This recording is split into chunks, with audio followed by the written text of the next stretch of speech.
Okay, so I'd like to make an announcement we'll start the meeting in 1 minute. Everyone can start to take their seats. If you're in the room, we'll get things going here in just a minute. Thank you.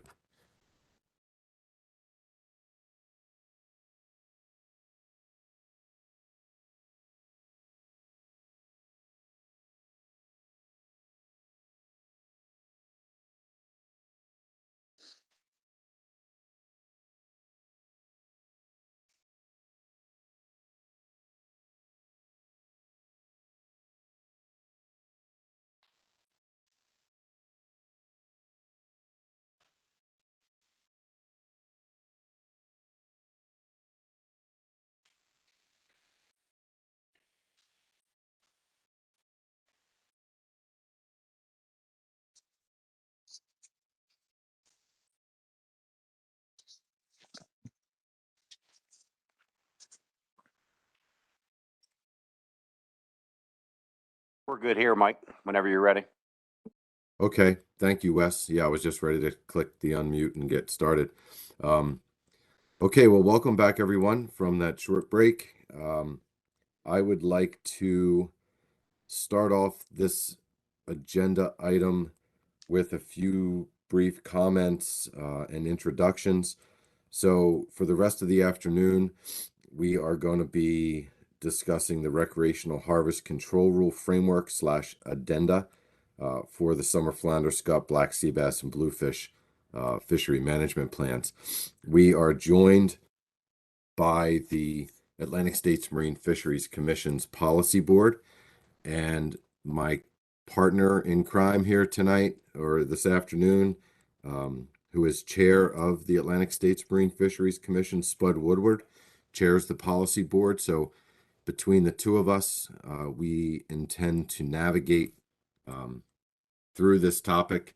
We are here today to consider final action on the work that's been done over the past few years. Honestly, I think staff would probably have a timeline as to how much time we put into this, but it's a significant consideration, and one that I feel very strongly about personally, as far as considering management change to our recreational measures and management process.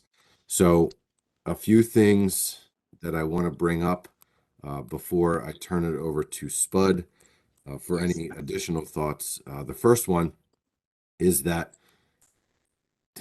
a little differently from how the commission operates, and so for commission members, for policy board members who are on the call today, I know many of you are working virtually. I am also virtual, so I am not in the room with the council.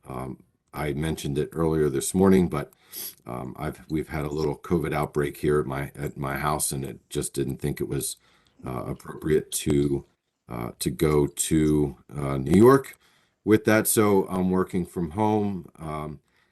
Therefore, I think, and what we've been doing at the council, and it's been working very well, is that anytime you want to provide comment or ask questions, if you can raise your hand virtually, almost as if we're in a virtual setting, completely. That way I can see the hands come up as necessary, and I'll call on you. Everybody will have the opportunity to discuss, and ask questions as necessary.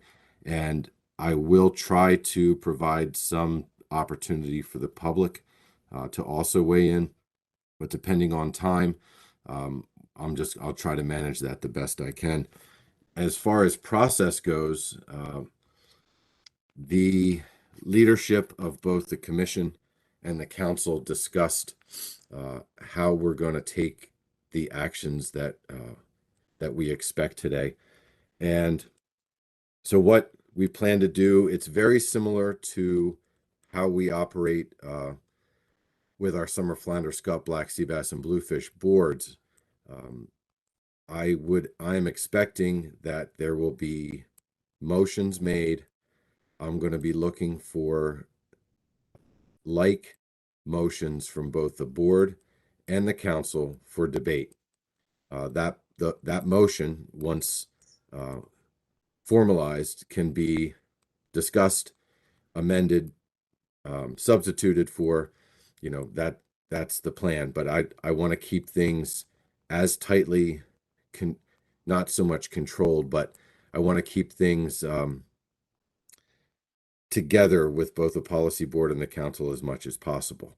Now, it was discussed and decided that when the two bodies take a vote on on the motions that are made, we're going to alternate between the board and the council.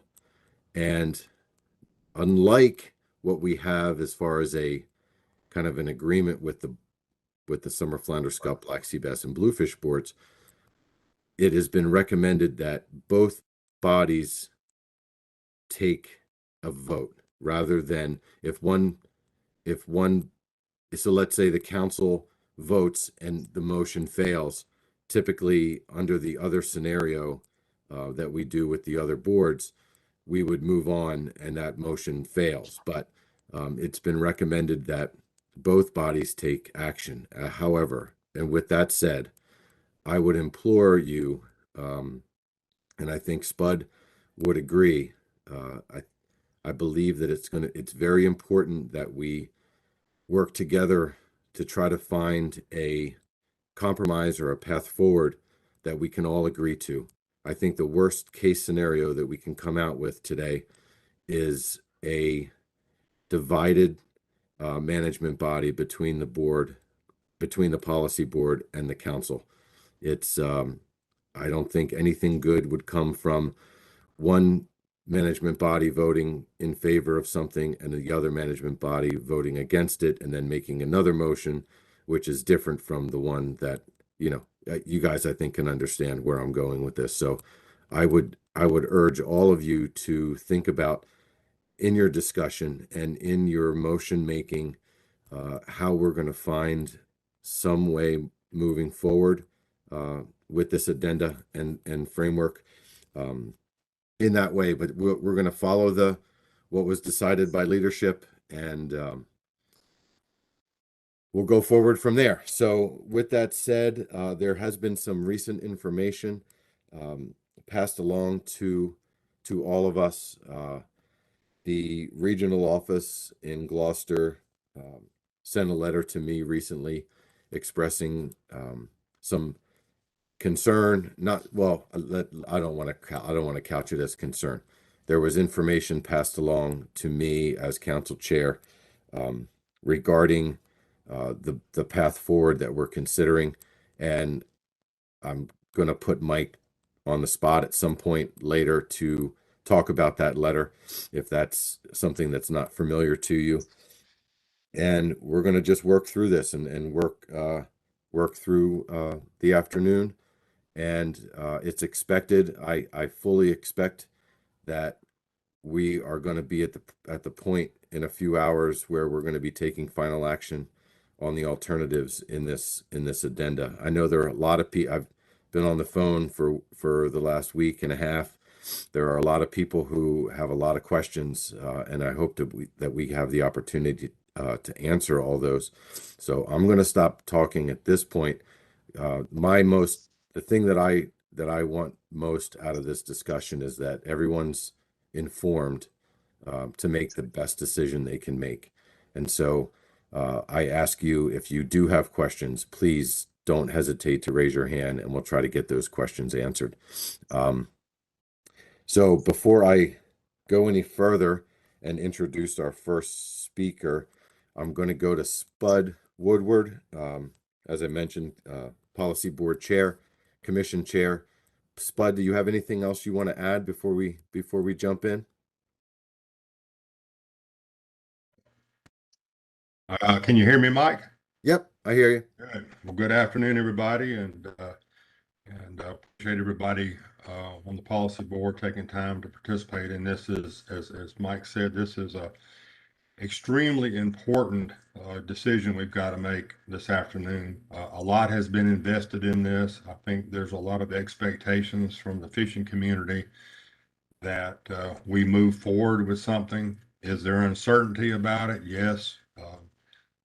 That seems to plague us in everything we do. But that doesn't stop us from moving forward. I think we've got a great opportunity here to show a willingness to do something different, not recklessly, but to do something different. So again, as Mike said, I just ask everybody to be thoughtful and let's work towards a common goal here. And for our policy board members, when we have a vote, I will basically moderate a policy board vote, and then I'll be looking for one vote from each jurisdiction on this. So with that, Mike, I'll turn it back over to you.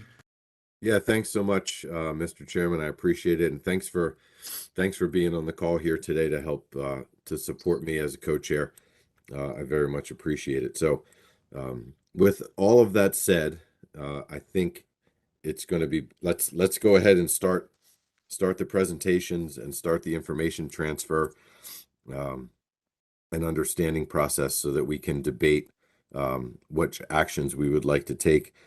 I am looking at my notes, and it looks like that Dustin Colson Leaning with ASMFC staff, along with Tracy Bauer and council staff Julia Beatty, as well as Dr. Paul Rago with the SSC, are all in the queue. So I'm just going to turn it over to staff, and I'm going to let you guys kind of run through. If you decide you want to stop at any point for questions, that's fine. But it may be best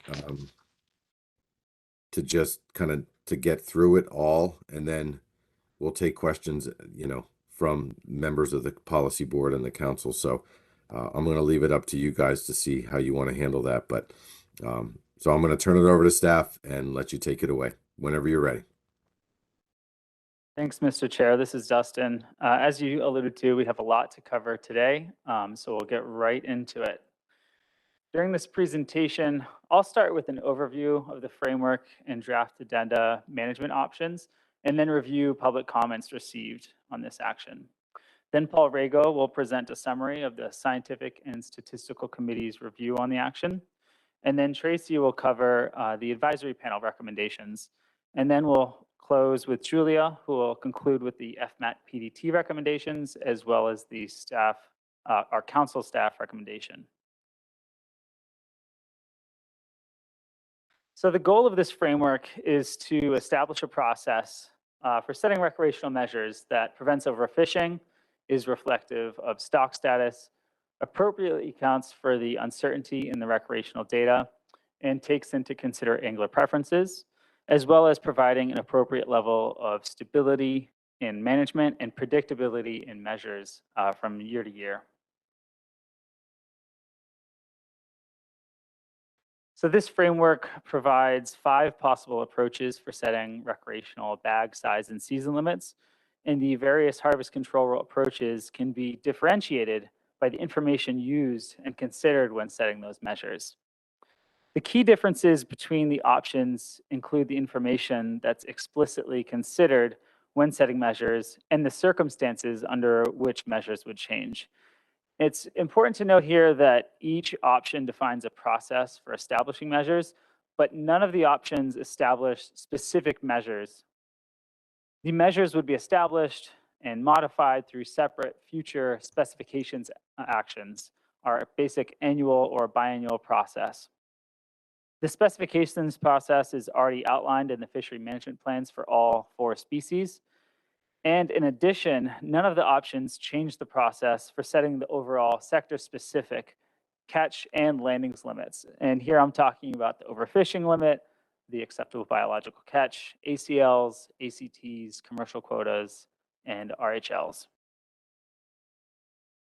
So next, I'll summarize the 5 options in section 3.1, which define the process for setting the measures. Option A represents our current recreational measures setting process as defined in the FMP. And the decision to keep the recreational measures the same or change them depends on recreational harvest compared to the recreational harvest limit in the next year. And the recreational measures have been reviewed annually under our current process. Next, we have option B, the percent change approach. And this approach is also informed by expected harvest under status quo measures compared to recreational harvest limits, including consideration of a confidence interval. But this approach is also informed by biomass relative to the target level. Unlike option A, option B would set measures for 2 years to align with the updated biannual stock assessment schedule. So here we have the table that demonstrates how the percent change approach works. So the first step in determining the overall percent change in harvest would be to compare the average RHL for the upcoming 2 years to the confidence interval of the most recent 2 years of MRIP estimates, or a confidence interval around an alternative predictor of harvest that could be based on a robust statistical methodology approved by the technical and monitoring committees. The MRIP estimates are intended as a proxy for expected harvest in the upcoming years under statistical measures, and depending on whether the RHL is above, within, or below the confidence interval, this would determine the management response. And you can see that the different rows, A, B, and C, have a variety of different responses, and there's also a variety of sub-options listed here in the document. I won't go over each individually, but we can get into that discussion when the time comes. Next, we have option C, the fishery score approach, which uses 4 metrics comparing expected harvest to the upcoming RHL, stock size, fishing mortality, and recent recruitment. And so each of these metrics would be weighted depending on their importance to stock health and fishery performance, and that would be combined into one fishery score. And this approach would also set measures for 2 years to align with that stock assessment schedule I've been talking about.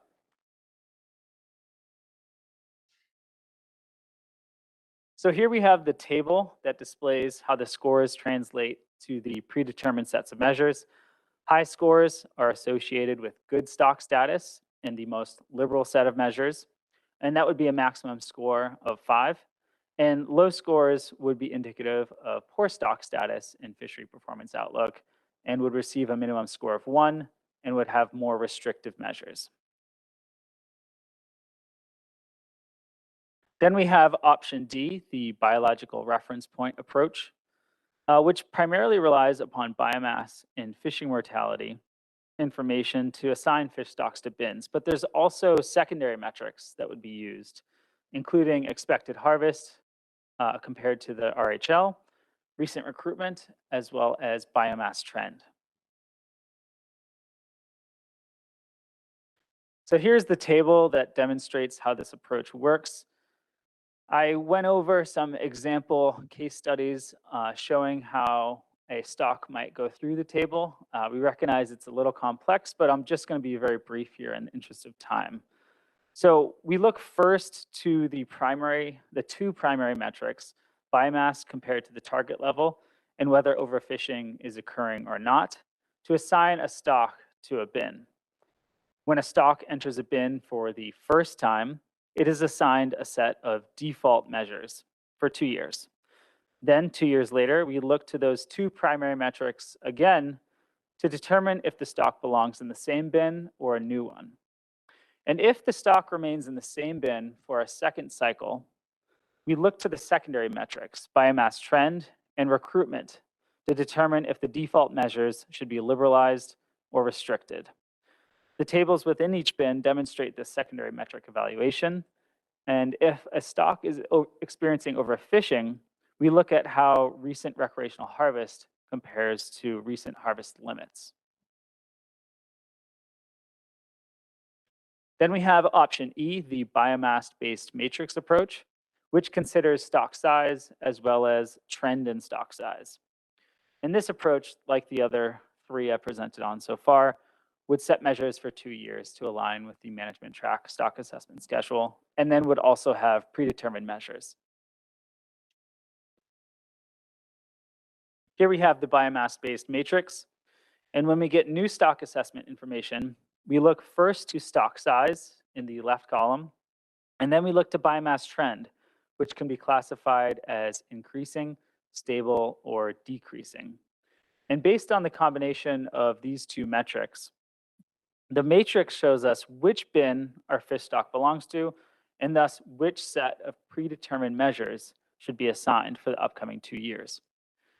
Bin 1 represents the best stock conditions, and thus the most liberal set of measures. And then conversely, bin 6 represents the overfished condition and would be accompanied by a very restrictive set of measures, which would remain in place until a rebuilding plan was developed.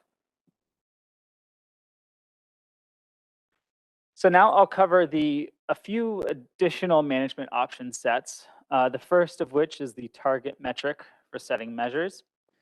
And the reason we have this is technical staff will need to have a target metric when developing measures for each bin if one of the harvest control rule approaches with predefined measures is selected. So the fishery score approach, the biological reference point approach, and the biomass-based matrix approach all use bins with predefined measures. And if one of these approaches is selected, the board and council will need to specify whether the measures in each bin will aim to achieve a target level of recreational harvest, recreational dead catch, or fishing mortality. The next management set I'll cover is relating to the Commission's conservation equivalency policy. So this is in section 3.3 of the draft addenda, and basically looks at the degree of flexibility states have in proposing alternative sets of measures through the conservation equivalency process. So option 3.3a would allow individual states to propose alternative measures if they can demonstrate that those alternative measures are expected to have the same impact on the stock as the measures which would otherwise be in place. Option 3.3b allows states to work together as regions to propose alternative measures which are expected to have the same impact. And then option 3.3c does not allow states or regions to propose alternative measures. And it's important to note here that states and regions are able to provide input during the specifications process under all of the harvest control rule options. And so this conservation equivalency process is specifically designed for states or regions who later decide they would like to adjust their measures, let's say in year 2 of a 2-year specification cycle. And so I'll also note here that there are already regions established for 3 of the 4 species. Addendum 32 established regions for summer flounder and black sea bass. And the board has essentially been using a de facto region for scup, consisting of Massachusetts through New York, New Jersey, and then Delaware through North Carolina. But bluefish doesn't have an established region at this stage. So the board could either choose to establish a region for bluefish through final action, or they could clarify that the regional conservation equivalency approach does not apply for bluefish. I'll also note that while the conservation equivalency process doesn't specifically dictate what states would need to implement in terms of consistent measures or not, it would require that all states within a region need to work together to bring forward a conservation equivalency proposal. Lastly, I'll cover the accountability measure options within the draft addenda. Often during presentations, we've been fairly light on details, but we thought since there has been a lot of questions for this section that we might outline it a little bit more clearly. So as a reminder, accountability measures aim to prevent catch limit overages and correct or mitigate for overages when they do occur. Accountability measures are required under the MSA. When recreational ACLs have been exceeded, all options in the addenda require reevaluation of measures to prevent future overages. And then sub options also consider if an overage payback or a response should be driven by whether or not overfishing occurred. So it's a lot of text here, but basically what we have up on the screen is the current accountability measures that are in place for all 4 species. In essence, when recreational dead catch exceeds the ACL, an accountability measure is triggered, but the response depends on biomass. Paybacks are only required when the stock is overfished, under a rebuilding plan, or biomass is between the target and the threshold, and an ABC was also exceeded. And when above the target, there is no payback, but measures must be modified to prevent future overages from occurring. So option B has very similar accountability measures. There wasn't much need to modify them, but paybacks would be applied equally across 2 years to help facilitate the constant measures across those 2 years. And when a payback is applied, the percent change would be determined based on the reduced RHL for the upcoming 2-year cycle.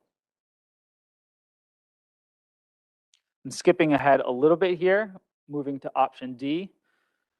This one's fairly simple. So the biological reference point approach was designed specifically with reactive accountability measures built into place that respond to declining stock status or overfishing. And so no additional accountability measures are needed under this approach. So here are the first set of sub-options for the fishery score in the biomass-based matrix approaches, options C and E. And the blue text indicates changes from the current accountability measures. The first change replaces pound-for-pound paybacks under current regulations and instead requires that the most restrictive set of measures be assigned. The second change is when only the ACL is exceeded, is essentially the same as the current regulations, but modifies all bins to prevent future ACL overages. And then the third change is when the ABC or FMSY is exceeded. This replaces the scaled payback with a mandatory drop down to the next most restrictive bin and a reevaluation of all bins measures to prevent overages from occurring in the future. And then when biomass is above the target, the accountability measures essentially remain the same. So no need to maybe discuss that at this point. Then sub-options C2 and E2, once again applying to the fishery score approach and the biomass-based matrix approach, these sub-options are a very simple take on what accountability should be. Essentially, if the recreational ACL comparison shows an overage and overfishing is occurring, measures for all bins will be reevaluated and modified as needed to appropriately constrain recreational catch and end overfishing. So now I'll get into the public comment summary.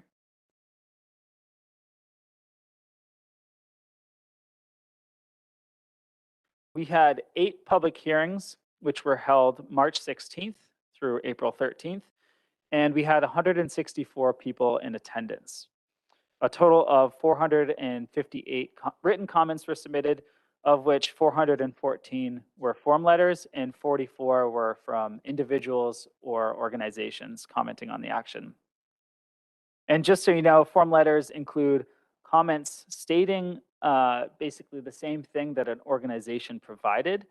However, if the commenter provided additional input or additional rationale that differed from the template, then it would be considered an individual's comment and not a form letter.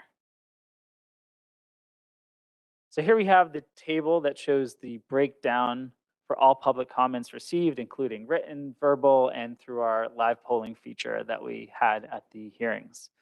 Around 90%, as expected, were associated with the recreational fishery. We had 0.6% associated or affiliated with the commercial fishery. 0.6% were with the NGO, environmental NGO community, and then 10% either had multiple affiliations, were classified as other, or did not identify. So the tables in the next several slides will show the number of comments received in support of management issues or options in sections 3.1 through 3.4 of the addenda framework. Essentially what I presented earlier.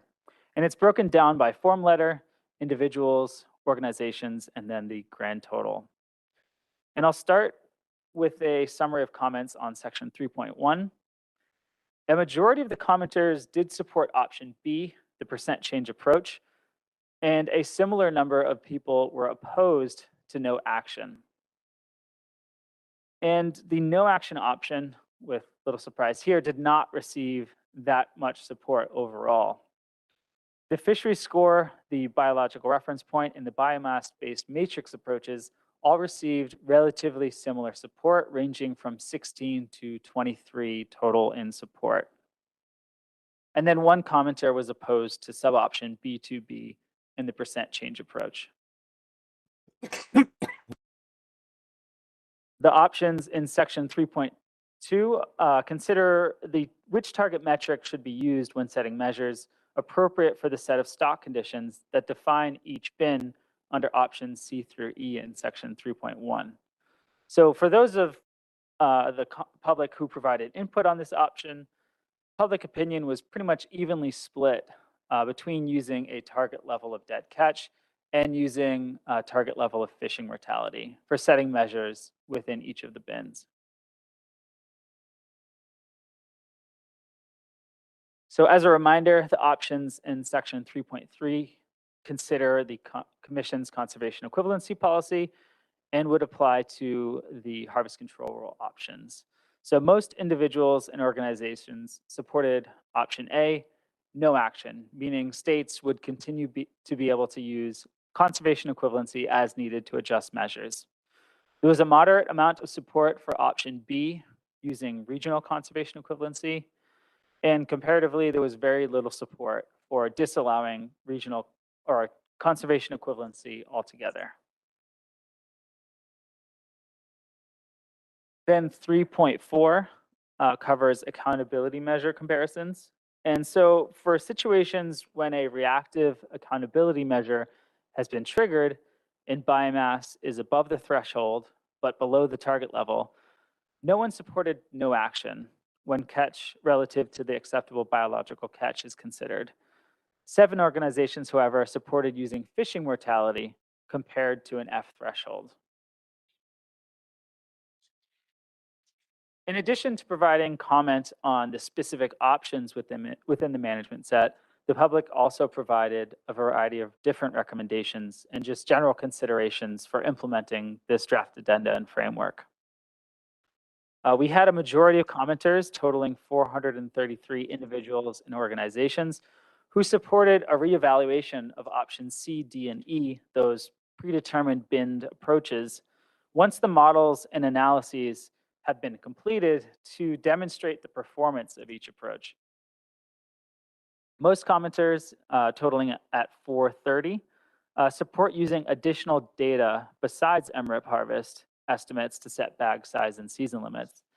And many considered recruitment, stock biomass, biomass trend, and fishing mortality to be more important metrics when setting recreational measures than MRIP harvest compared to the RHL. 4 individuals and organizations supported postponing action on the harvest control rule addenda to allow for more development of all management options and thorough analysis of the impacts. 4 commenters supported phasing in implementation of the harvest control rule and implementing a management program for just black sea bass as a pilot to make sure everything ran smoothly before implementing for all 4 species. Then 6 commenters stressed the importance of bringing stability to recreational management and predictability in setting recreational measures. And then lastly, 6 commenters expressed serious concern that the implementation of any of the harvest control rules other than the status quo approach would lead to an increased probability of overfishing. So now that I've given an overview of the management options and the public comment summary, I'll turn it over to Paul Rago for his overview of the SSC's input. Okay. Thank you, Dustin. Thank you, Mr. Chair. And thank you for the opportunity to present today. I know the report of the SSC has generated some controversy. I just want to comment that, first of all, the intention is to be constructive. I think it's written in a direct and forthright manner, but the overall intention is to be constructive and hopefully lead a path forward here. I've spoken with many of you prior to this meeting, many of the people on the call, and hope that we can find common ground throughout the remainder of this process through today. So next slide, please. First of all, a little bit of background. This was requested by the council, and basically it was a qualitative evaluation in time for this meeting. It was on a relatively short timeline, but the request included a number of key factors. One, would this have any consequence for setting ABCs? Does it pose any risk or increase in risk for overfishing? What about its implications for fishery stability? Can we address or evaluate the likelihood of staying or remaining around the BMSY level? And then finally, a request to try to rank them. The SSC formed a subcommittee, which consisted of Lee Anderson, Cynthia Jones, Tom Miller, who served as chair, myself, Alexei Sharoff, and then we were, of course, ably assisted by Brandon Muffley and Julia Beatty for the progress of our work. We had 3 open webinars in March and April, and our report with its final revisions was reviewed at the SSC meeting on May 10th. So next slide, please. So after our group met, hashed over the charge and read the report, we decided that there were 4 essential questions to ask. One is, what is the impact on ABCs? Does this control addendum and framework represent a harvest control rule in the kind of classical sense?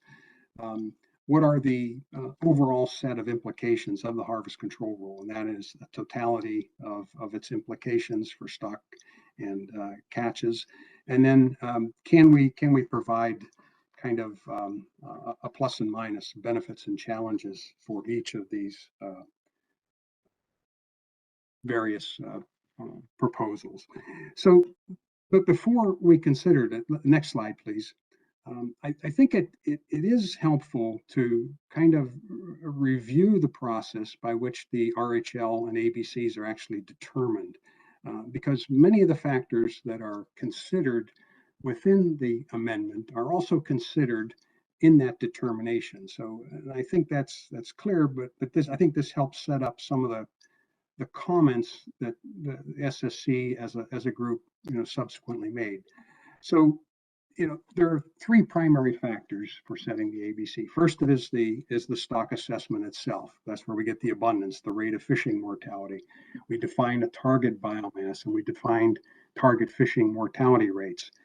Collectively, those elements define the overfishing limit. That is the overall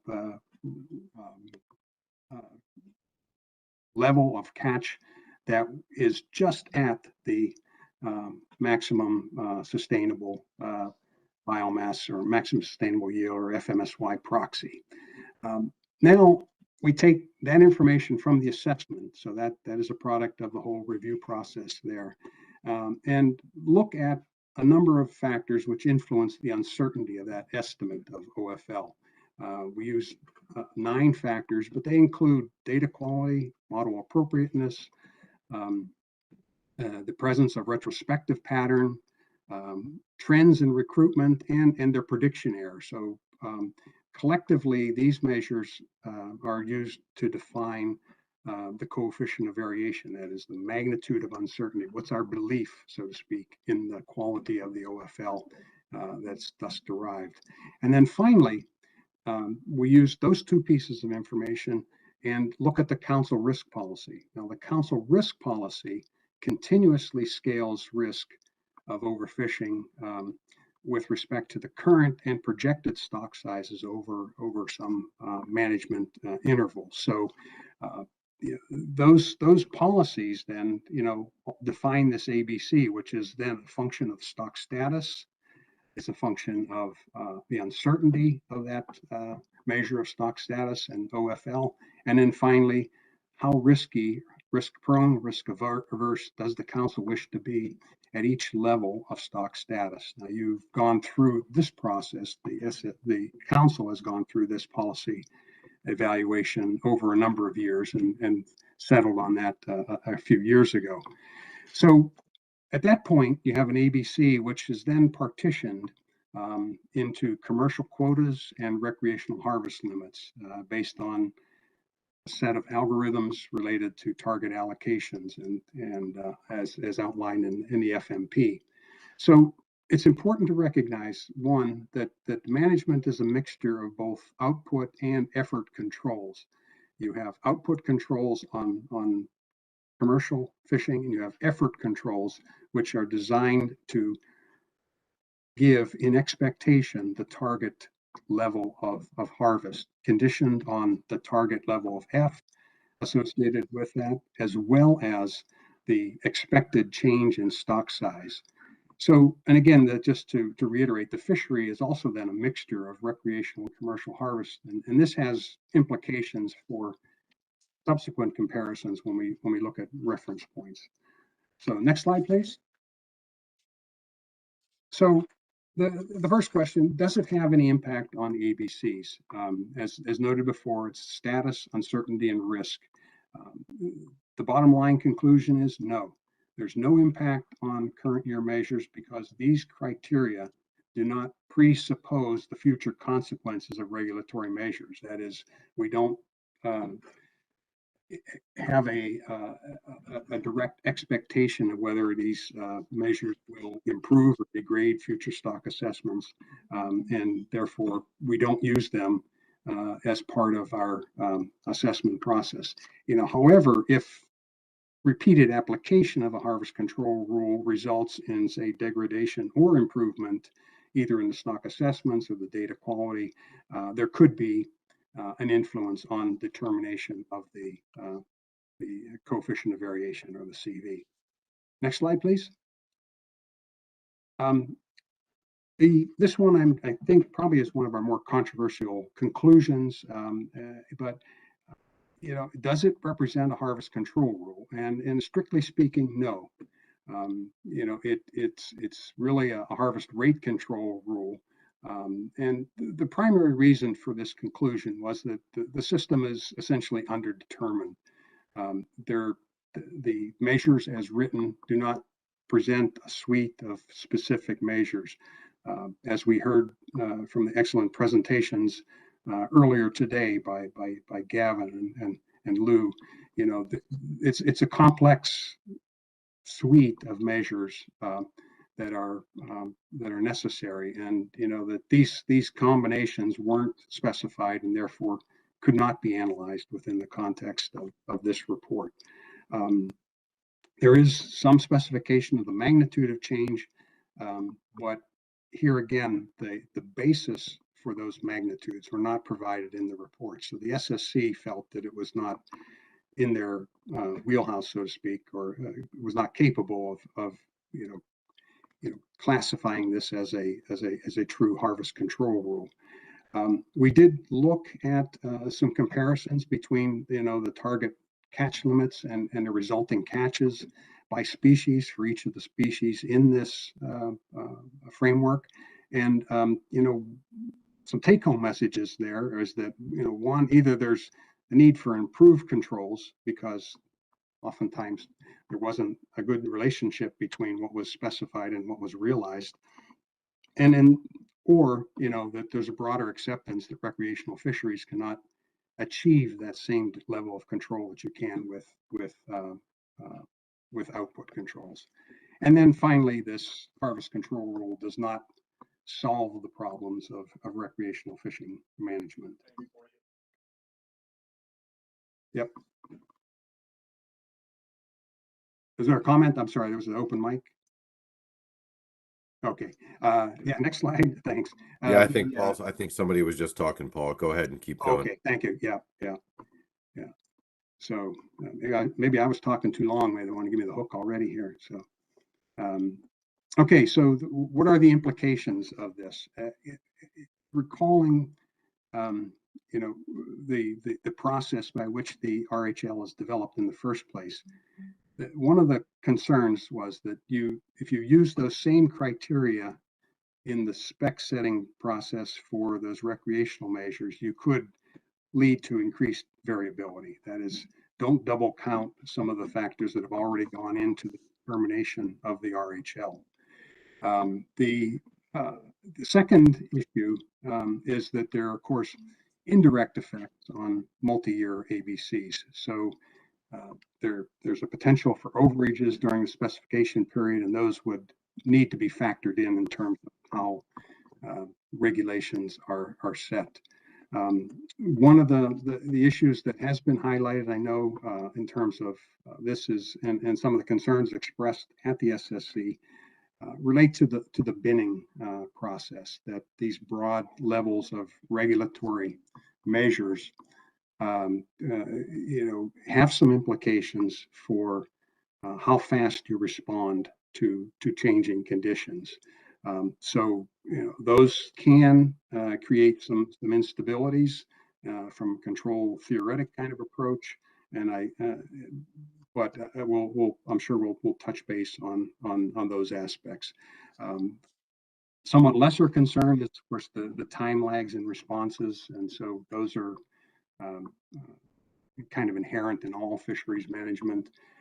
We did make some comments about angler behavior, and I think, based on the presentations earlier today, it's clear that members of the Fmat and the technical teams have a good handle on many of those measures.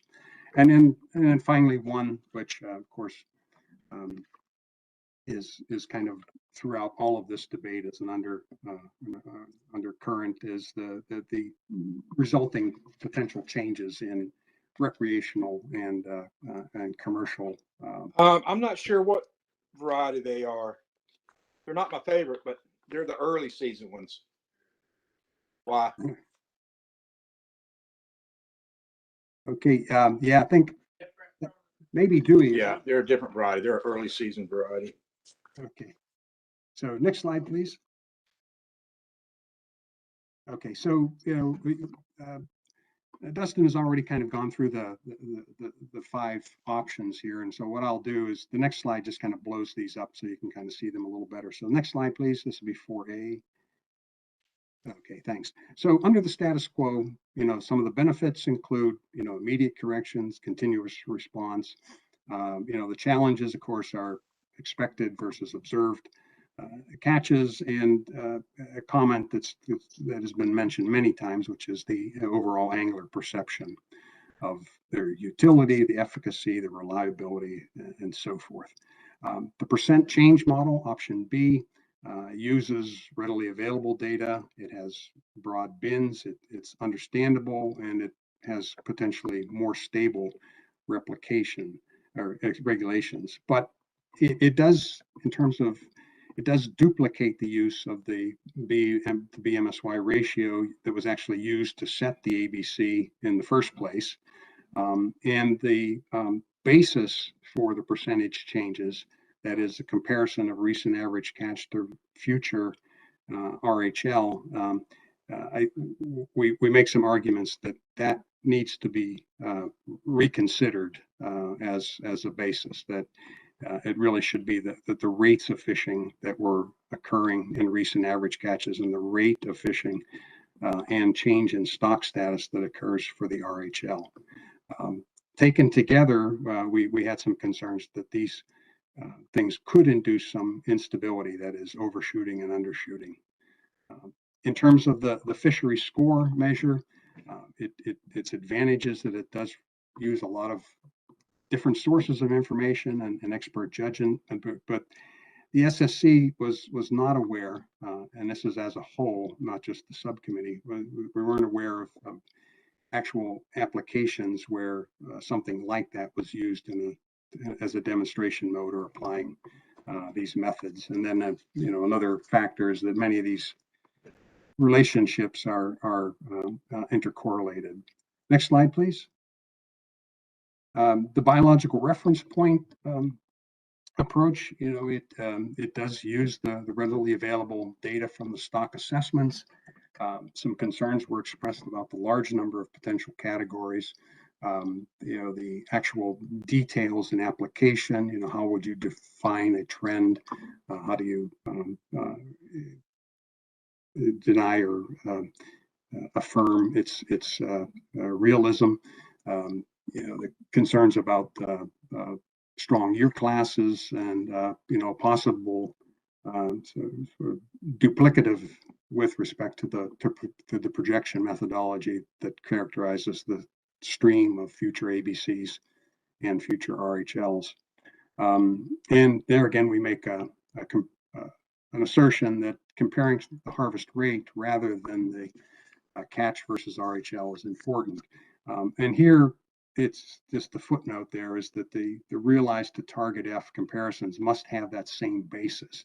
That is, you're comparing the F that's realized in the recreational harvest to the recreational FMSY and proxy. So we can review that or discuss, flesh that out a little bit further. And we've talked a little bit about that with the committee, the PDT Fmat group, technical team, excuse me. So, and then finally, the biomass matrix.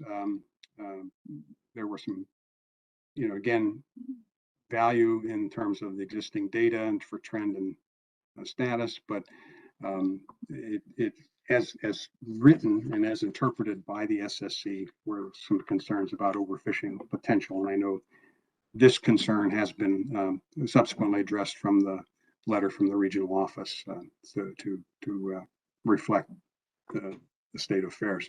And then so my final slide is with respect to our conclusions and recommendations. First, it's reassert or reaffirm, restate. It's unlikely to affect the uncertainty of the OFL in determining the ABC, at least in the first iteration. And that any of the concerns or many of the concerns related to the alternatives will be limited in scope. That is, it's unlikely that things will get too far afield or that some of the more dire conclusions will actually be realized because you have a biennial assessment update process, that these things are checked. Your process control is checked on a reasonable frequency. The efficacy of these options is basically unknown at this point without some more specificity. So the specificity we heard earlier today from Gavin and from Lou and their pioneering work there is really what will be necessary in order to evaluate the pluses and minuses in terms of all these 17 metrics of abundance and performance. So this kind of leads into that simulation testing component, our recommendation. And then, of course, we state the truism that that the complexity of some of these options is not commensurate with the actual ability to control rates. It's a complex behavioral management system, as well as the not to mention the complexity of the underlying dynamics. And then finally, just to reiterate that that the desire for stability of regulations is palpable, but it's not necessarily equal to stability of catch. That you are managing a rate, and as the stock size fluctuates, the catch itself will fluctuate in response to those changes. So with that, I will conclude the SSC presentation. I thank my panel and also the SSC as a whole for their work and Tom Miller for his leadership in this. So thank you. Back to you. Thanks, Paul. I will now move into summarizing or reviewing the advisory panel input that we received. So the Atlantic States Marine Fisheries Commission, Tracy, can you go a little closer to the mic? yes, of course. Yep. Is that better? Okay. So the Atlantic States Marine Fisheries Commission and the Mid-Atlantic Fishery Management Council, summer flounder, scup, and black sea bass, as well as the bluefish advisory panels, met on May 25th. And in total, 24 members were in attendance of all 4 of those advisory panels. And as you're probably aware, but just as a reminder, that the advisor comments that I'm going to go through are not necessarily consensus or majority statements from the AP.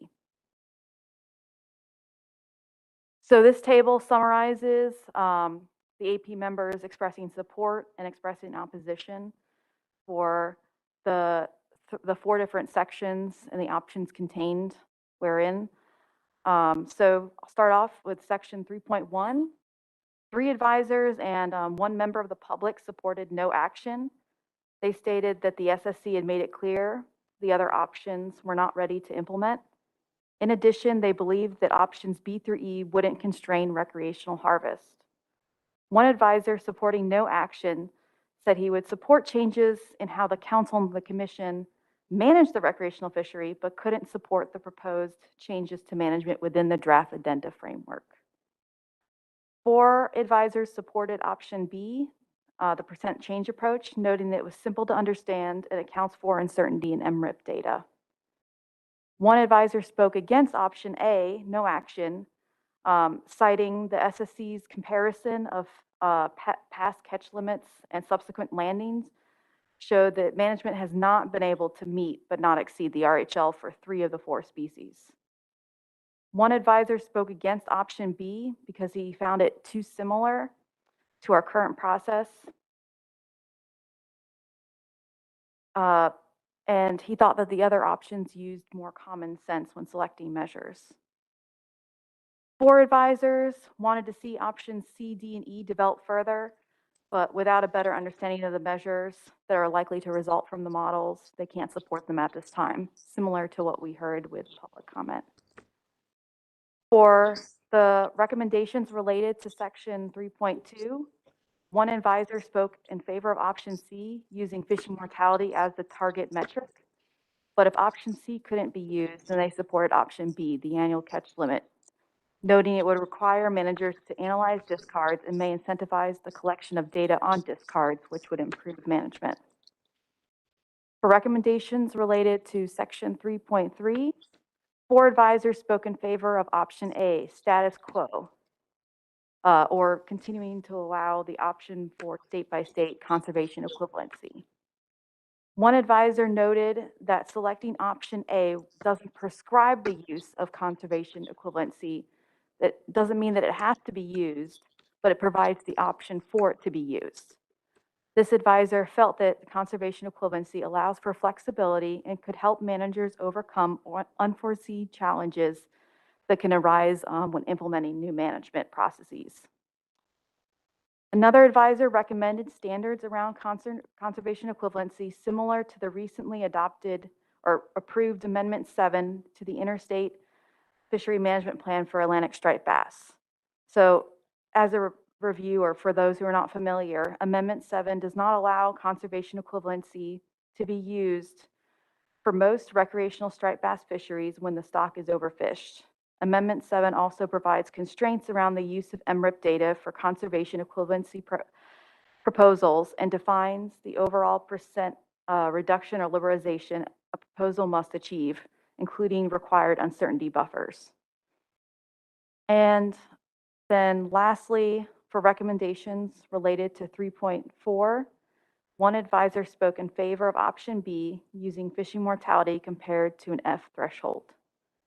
The advisor's reasoning was that the most recent fishing mortality estimates consider more recent information than the data used to set past acceptable biological catch limits, and thus using fishing mortality represents the best available science. So I'm now going to move into more general advisory panel input on the draft addenda. So similar to what you heard for public comment, 2 advisors and 1 member of the public stated that if options B through E were selected to implement it on a trial basis in 2023 using black sea bass as a pilot. 2 advisors felt that allowing measures to remain in place for 2 years wasn't in line with the Magnuson-Stevenson Act because it wouldn't allow the council and commission to immediately end overfishing when it occurs. And 1 advisor thought that this issue must be resolved before we implement anything. 4 advisors discussed the complexity of this action, and 3 spoke of the need to simplify management so the general public can better understand the process and provide comments. It was noted the public has become frustrated, overwhelmed, and disconnected with current management. 1 advisor was concerned about creating further discontent with the fishing public and was afraid that it might lead to a lack of compliance out of frustration. So 2 advisors and 1 member of the public expressed concern that options B through E would negatively impact the commercial sector if harvest from the recreational sector repeatedly leads to ACL overages. 1 member of the public questioned whether the draft addenda would lead to an allocation issue. She also asked if the Commission and Council would evaluate potential impacts to the commercial sector from implementing any of these options. 1 advisor was concerned that there weren't more management options regarding accountability and increased reporting from the recreational fishery and the draft addenda framework. They expected a greater emphasis on holding the recreational fishery to the RHL, which they didn't see in the current draft addenda framework. 1 advisor relayed his concerns with a recruitment metric that's included in options C and D in section 3.1. He didn't think that a 3-year time frame was long enough to determine a trend in recruitment. So 3 advisors spoke of the importance of the development of the models, specifically mentioning the recreational economic demand model. 1 advisor noted that the options within the draft addenda don't specifically address angler behavior, but was encouraged by the fact that the recreational demand model can. An advisor stated his preference for using the metric stock size and biomass trend with expected harvest as a secondary metric. He contends that using these metrics will allow us to understand the trajectory of the expected harvest given the trajectory of the stock. He noted that if we don't take trends of the stock into account when making management decisions and setting measures, we might once again end up where we are right now, with high levels of participation in the black sea bass recreational fishery and the black sea bass stock biomass showing a declining trend. And lastly, another advisor discussed similar issues related to black sea bass, noting that the larger stock size means more fish will be caught, and with current harvest rules that we're always going to exceed our limit. With that, I'm going to hand it over to Julia, who's going to discuss the Fmat Pdt recommendation. Thank you. Okay, just 2 more chunks of this presentation before we open it up to discussion. So hopefully you can all hang in there a little bit longer. I know it's a lot of information. So the Fmat and PDT, I'm summarizing their discussion from their most recent meeting where they discussed final action. Of course, there's been lots of Fmat and PD input in this whole thing all along. So first, the Fmat and PDT discussed the SSC's evaluation, which Dr. Palrego also presented to this group and was very helpful in engaging in a discussion with the Fmat and the PDT. 2 Fmat and PDT members asked if many of the SSC's concerns would be addressed by use of models such as the recreational economic demand model or the recreational fleet dynamics model when using any of the options in this action. Dr. Palrego responded that he did not feel that he could draw that conclusion because the Council and the Policy Board did not request an evaluation of the models. And then also related to some of this discussion with the Fmat and PDT, he reminded the group that the SSC chose not to rank the options, and their criticisms of options B through E were not an implicit endorsement of option A. 1 Fmat and PDT member viewed the lack of consideration of these 2 models as a serious oversight, which caused the SSC's evaluation to be more critical than is necessary. An additional Fmat and PDT member thought that some of the SSC's concerns would be addressed if they had considered the accountability measure options. Sorry, two computers. There we go. During the Fmat and PDT meeting, Dr. Paul Rego discussed a different approach that could be considered. It's not something that's within the range of the options currently in the document, and it is not something that had been previously discussed before this Fmat and PDT meeting, and it has not been discussed with other SSC members. But the gist of the approach is to focus on a recent recreational fishing mortality rate compared to a recreational fishing mortality target, which, for example, could be derived from something like an RHL or an ACL to determine if measures should be adjusted.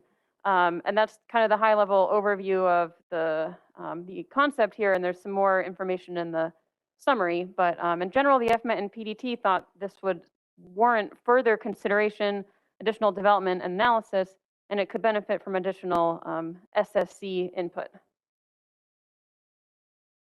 The FMAT and PDT, sorry, also discussed the status of these two models that we referenced multiple times for this action, because again, these are two models that we think would be helpful for setting measures under any of the options in this action.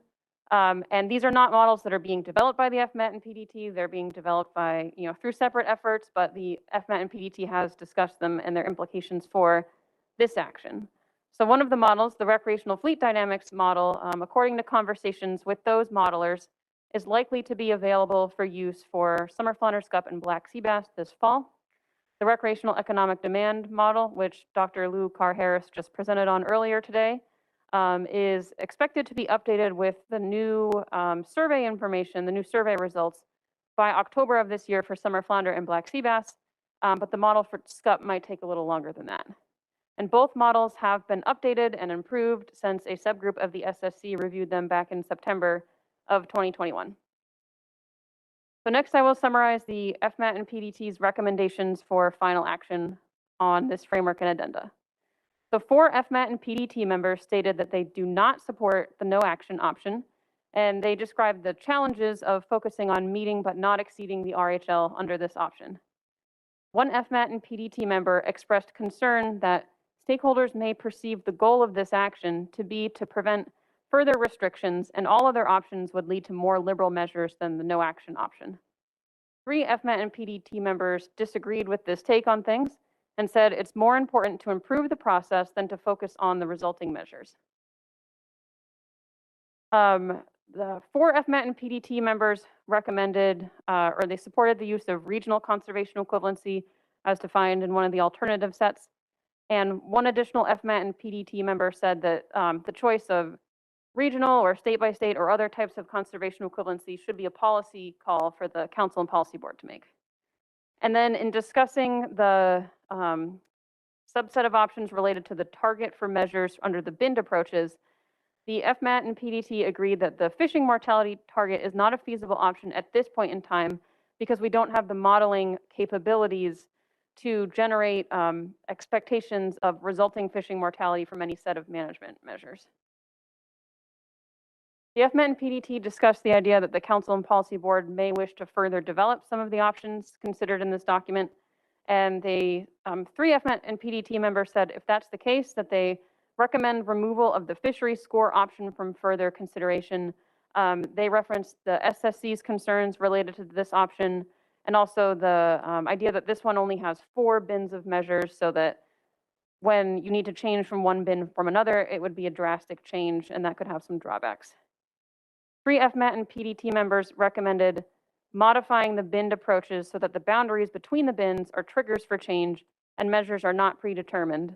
Again, these are things that would need to be considered in the future, and they were not determined to be within the range currently under consideration.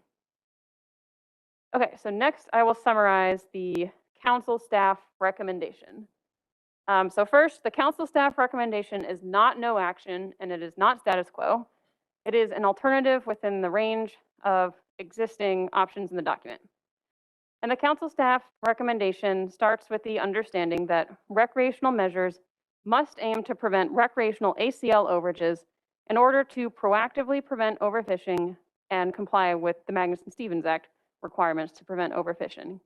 And the reasons that we came to this conclusion is that none of the framework and addenda options change the fact that we managed all 4 of these species with commercial ACLs and recreational ACLs. For all 4 of these species, the ABC is equal to the commercial ACL plus the recreational ACL, and that split between commercial and recreational is defined by the allocations in the fishery management plans.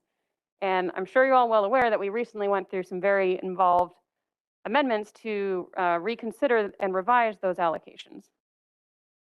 Nothing in the framework and addenda is intended to impact commercial fisheries management or the process for setting the overall and sector-specific catch and landings limits. Under the Council's current risk policy, there's a very small buffer between the ABC and the OFL when biomass is high. So for example, when biomass is at least 150% of the target level, as is currently the case for scup and black sea bass, the buffer between the OFL and the ABC is only 1.4 to 2.7%, depending on the OFL CV. This means that ABC overages carry a high risk of OFL overages and therefore overfishing.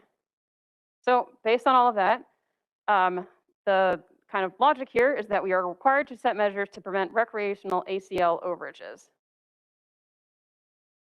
And this is an example from scup based on recent conditions that helps to kind of call attention to this concern and the logic behind the Council staff recommendation. So again, scup is a species with a very high biomass level and a very small buffer between the ABC and the overfishing limit.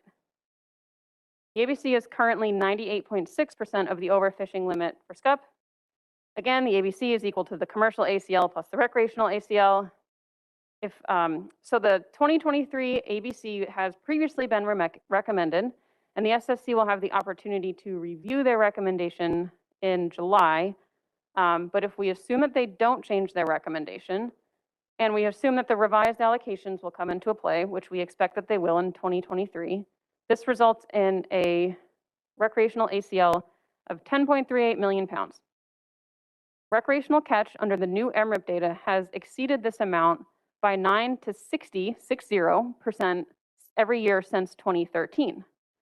So just as an example, the percent change option would never require more than a 10% reduction in harvest. So given this disconnect between recent recreational catch and the expected 2023 ACL, it's likely that a 10% reduction could still result in an ACL overage for scup. This would require the commercial sector to catch less than their full allocation for this option to proactively prevent overfishing and therefore comply with the law. Given all that, this is what the Council staff recommendation is. Again, this is not a recommendation for no action, and it's not a recommendation for status quo. It's an alternative within the existing range of options. So the Council staff recommendation would do 3 things. First, it would set recreational management measures for 2 years at a time, as opposed to under the current process where we set measures for 1 year at a time. And the timing of this 2-year cycle would align with the timing of management track stock assessments so that we're setting these 2 measures based on updated stock assessment information.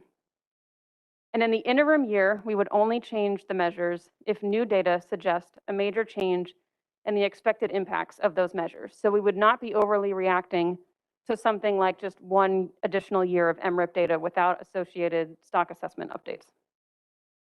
Secondly, the staff recommendation is to use improved statistical methods for predicting the impacts of measures on harvest and discards. This could include, but is not limited to, using the recreational economic demand model and the recreational fleet dynamics model. And third, the staff recommendation is also to incorporate considerations related to variability and uncertainty in the recreational data when setting measures. So for example, this could include using confidence intervals, adjusting outliers, and using multiple year averages of the data. The Council staff recommendation would not require specific methods to be used to do these things, as this can limit the flexibility that managers have to adapt to changing circumstances and improved methods. And related to this specific topic, Council staff recommend prioritization of completing the previously initiated technical guidance document, which addresses these topics. So next I will summarize why Council staff did not recommend options B through E. Council staff think that All of these options would reduce the flexibility that managers have for using different methods for setting measures to prevent overfishing.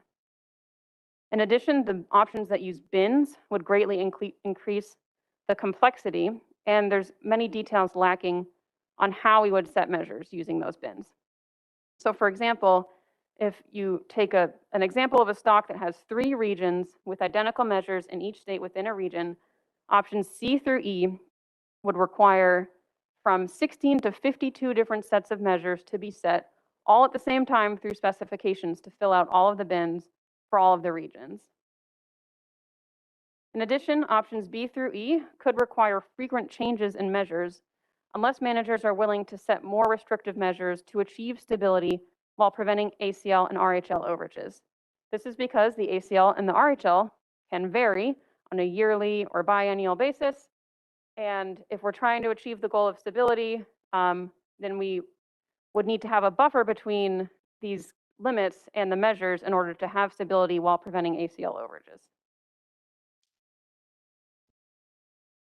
Also, the council staff recommendation acknowledges several improvements that we've made in the process in recent years.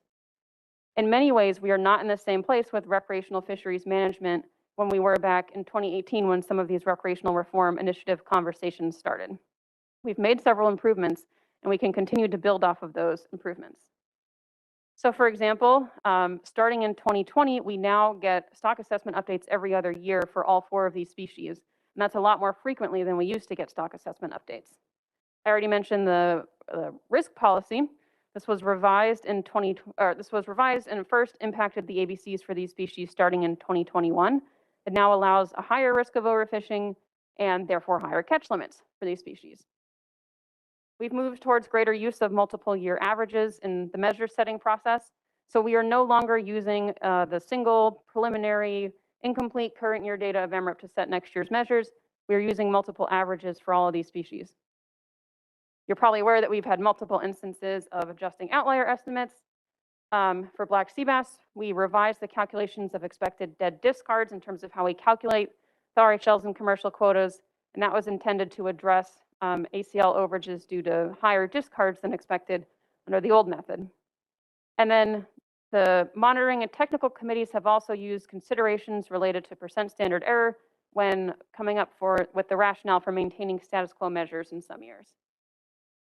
So in addition to those improvements which have been made, there's additional plans to continue to make improvements because nothing in the framework and addenda is going to solve all of our problems with recreational fisheries management. We will continue to have challenges, and the Council and Policy Board have already initiated 2 actions, which we have not made further progress on yet because of our focus on this harvest control rule, but we do have plans to move forward with the technical guidance document and the amendment for recreational sector separation and recreational catch accounting later this year.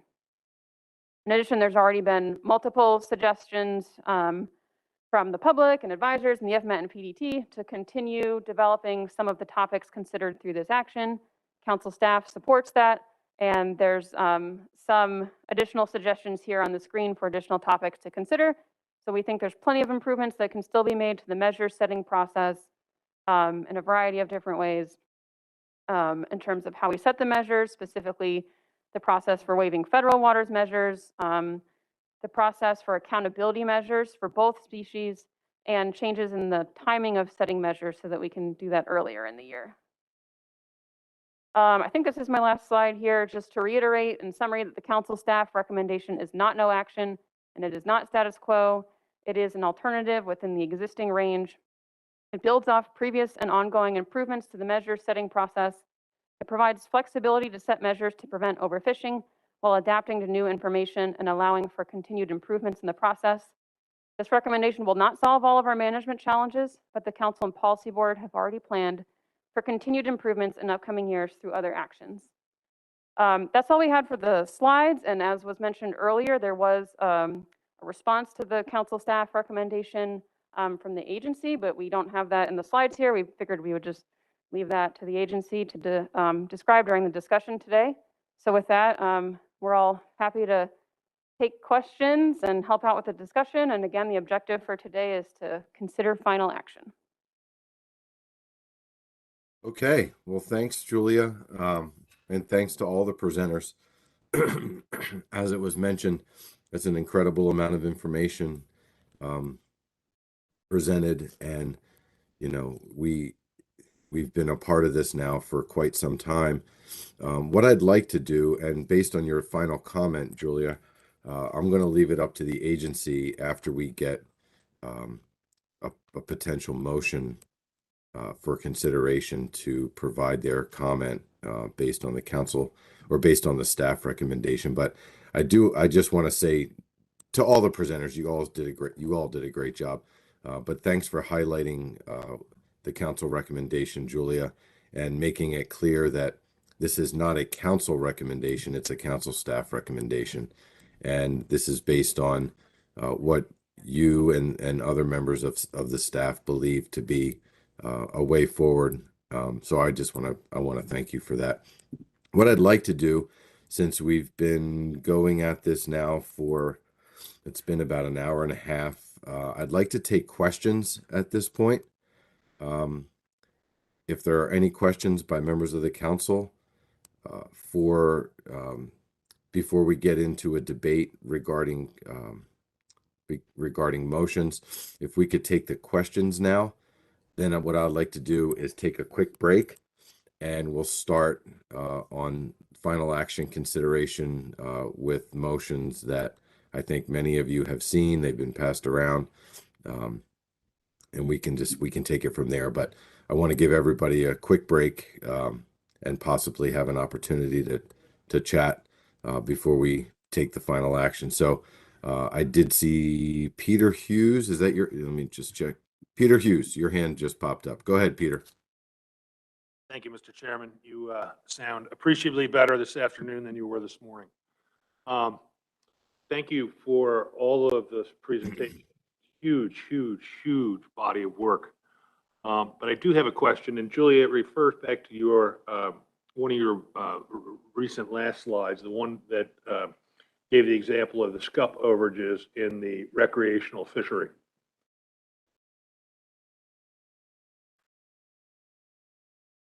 Stephen, I don't know if you can move the slide back. The clicker seems to have stopped working. Got it. That one? Yeah, okay. So your fourth bullet point there, if recreational catches were exceeded by 9 to 60% since 2013. So if the recreational catch was exceeded by 60% and they are only required a 10% reduction in the forthcoming year, would that correlate to a 50% reduction on the commercial fishing side in the corresponding following year to pay back that ACL or to pay back that AM as per Magnuson?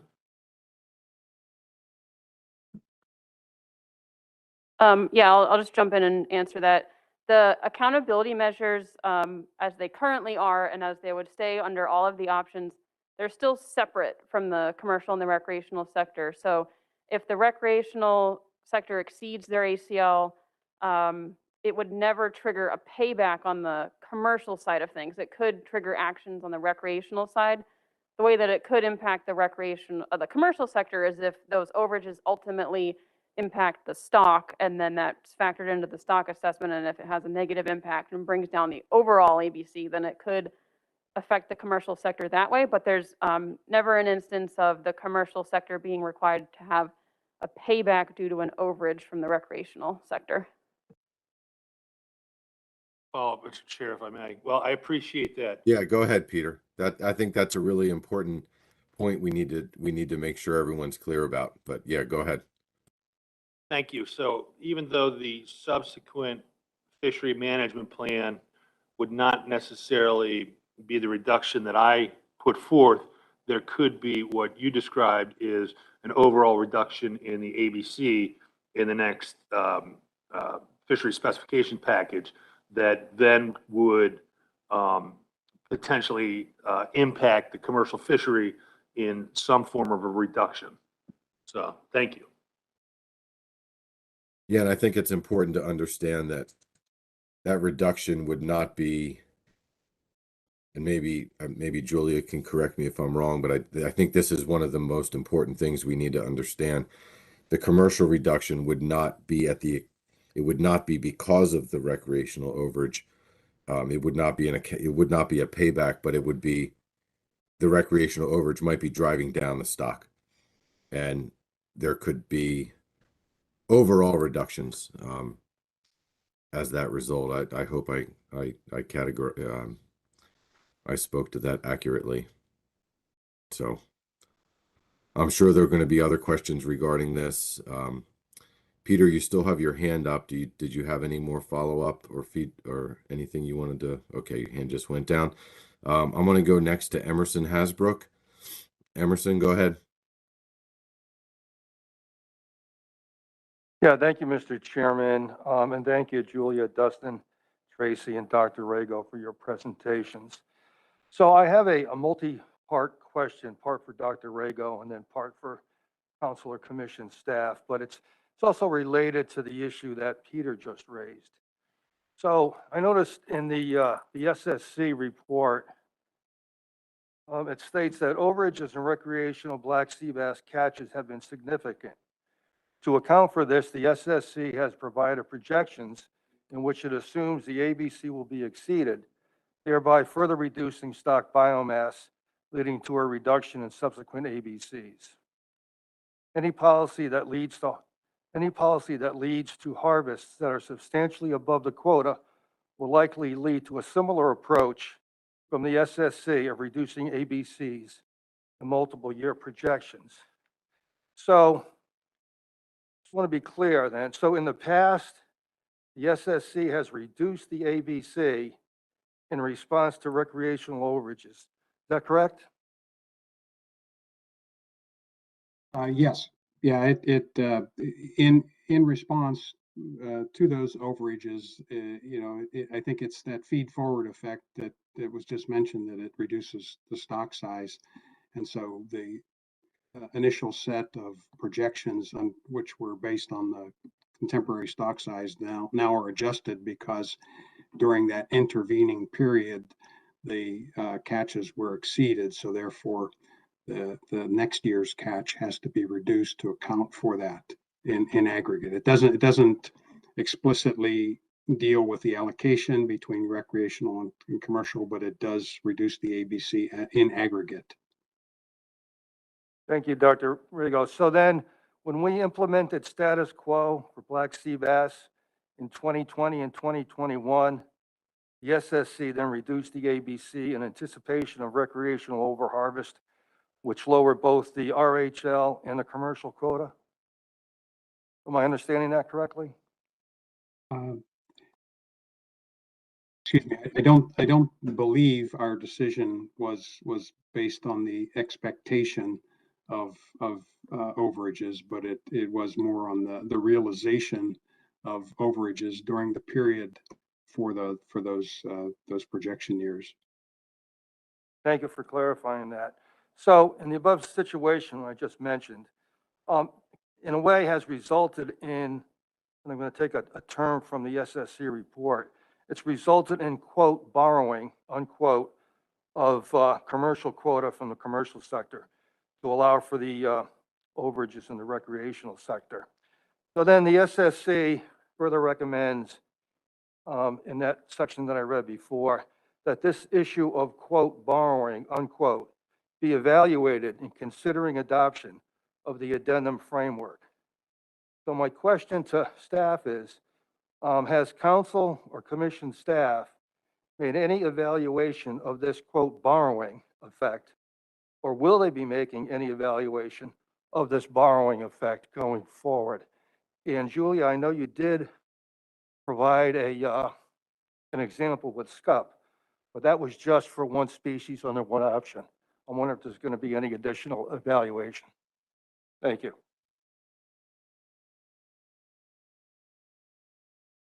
Yeah, thanks, Emerson.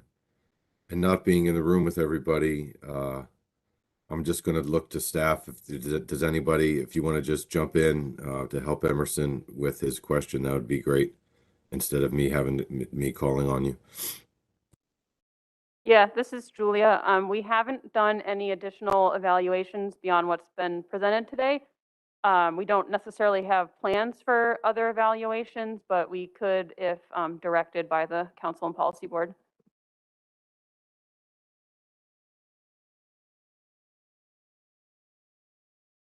Okay, thanks, Julia. I appreciate that.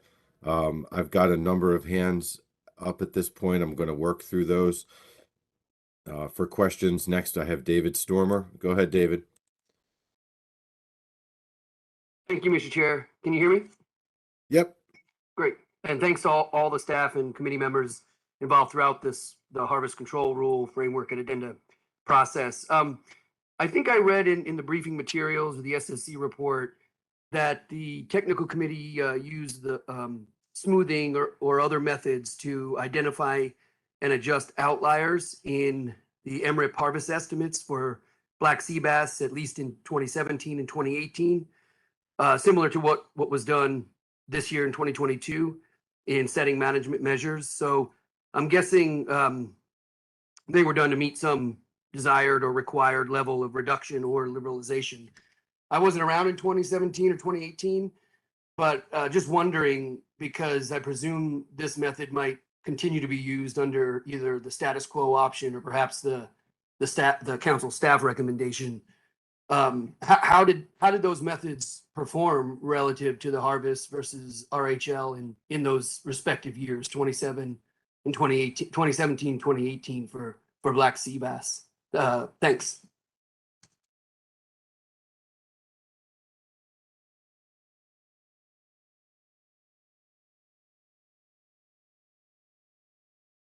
I'm Dustin, commission staff here. That unfortunately preceded my time working with the Thompson Tower outlier analysis, so I am unable to speak to that at this time.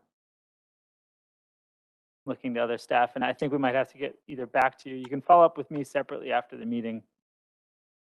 Sure. So thanks, Dustin. Yeah, thanks, Dustin. Appreciate that.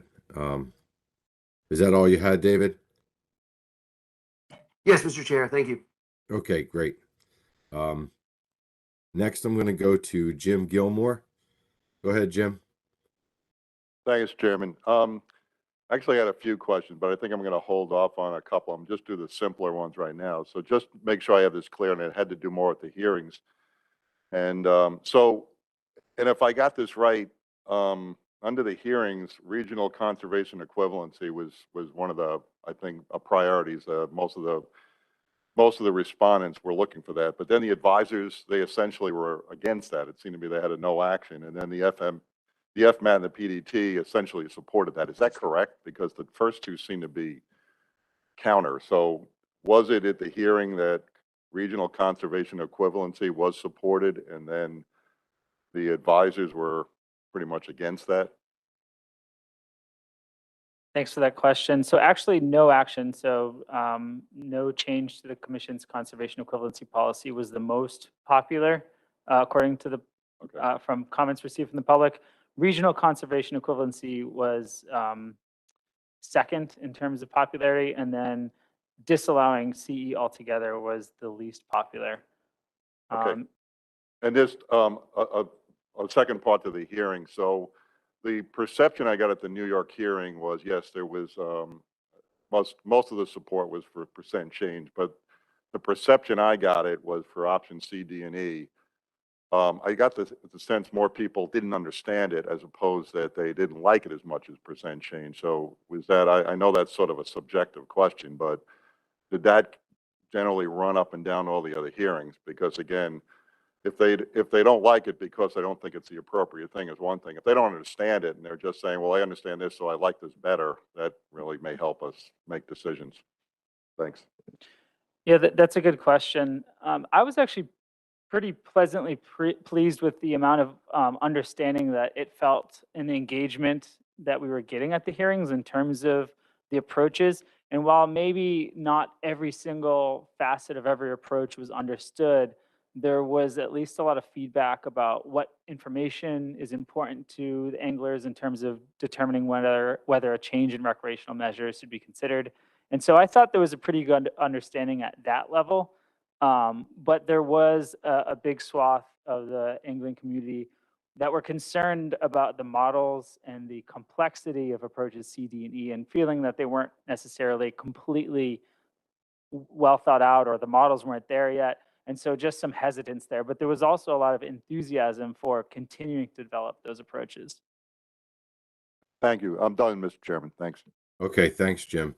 Yeah, and I'll add on to what Dustin just referred to. I think, you know, something we need to all think about, and I heard it a number of times, at least in my mind, I heard it about improving the process moving forward, and maybe some of those options which may seem to be a little more complicated in the eyes of the stakeholders and the public.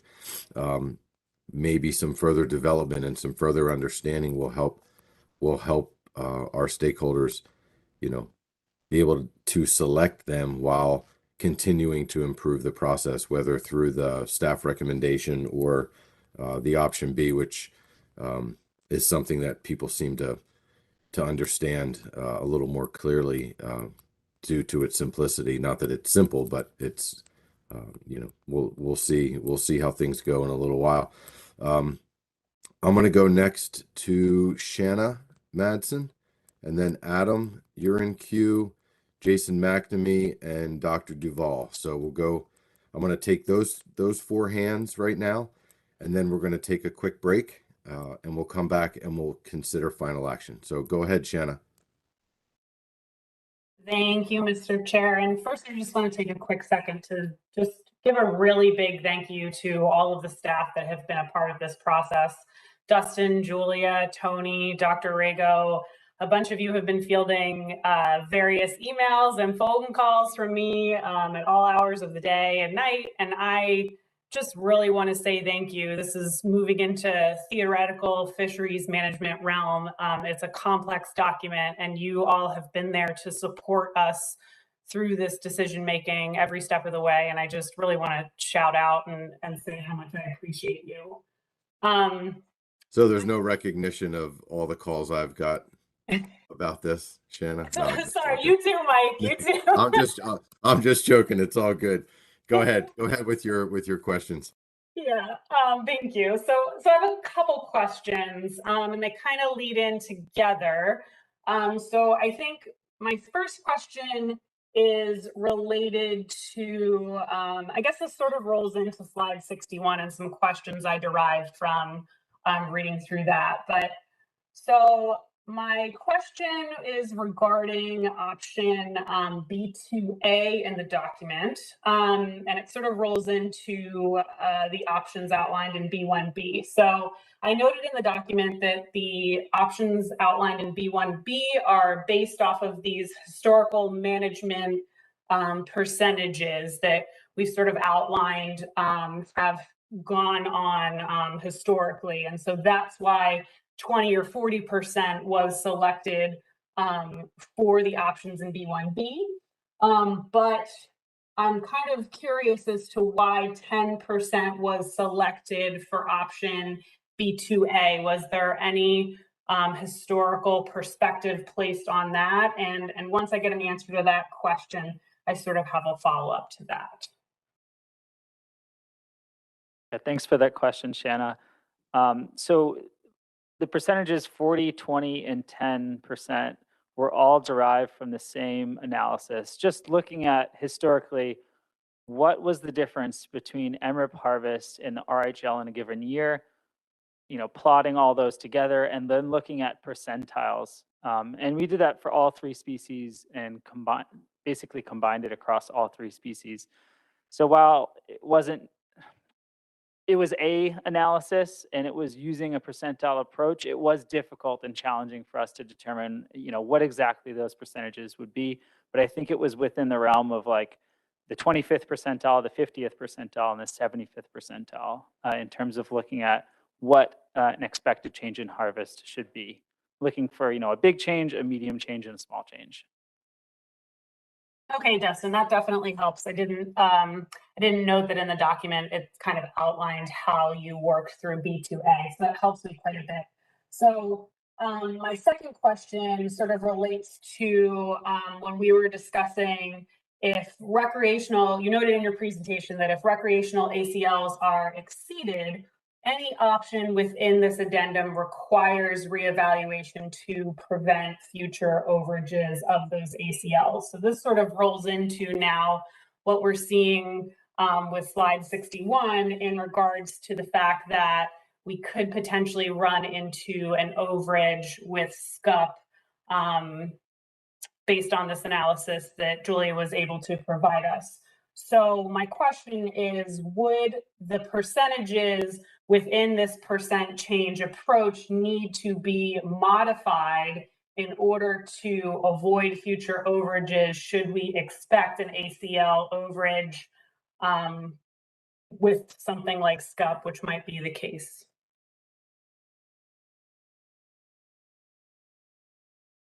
So when I made that statement about all management options have accountability measures that take into consideration the appropriate response for preventing future overages, that is still happens with the percent change approach. It's just been determined so far that if stock status is very healthy, above 150% of the target level, that maybe an appropriate response would be 10%. So it's really the will of the policy board and the council to determine if that's appropriate, and then also up to NOAA Fisheries to determine if it's Magnuson compliant. Okay, Destin. So I guess my question then follow-up, sorry, apologies, is if we determine that 10% is not enough to remain within an ACL, can the board take action to say that they want to take a greater reduction? Are we bound by that spot of 10%? Or is there some ability there to say we recognize that there's going to be an overage and we want to take more than the percentage recommended by the slot in this approach?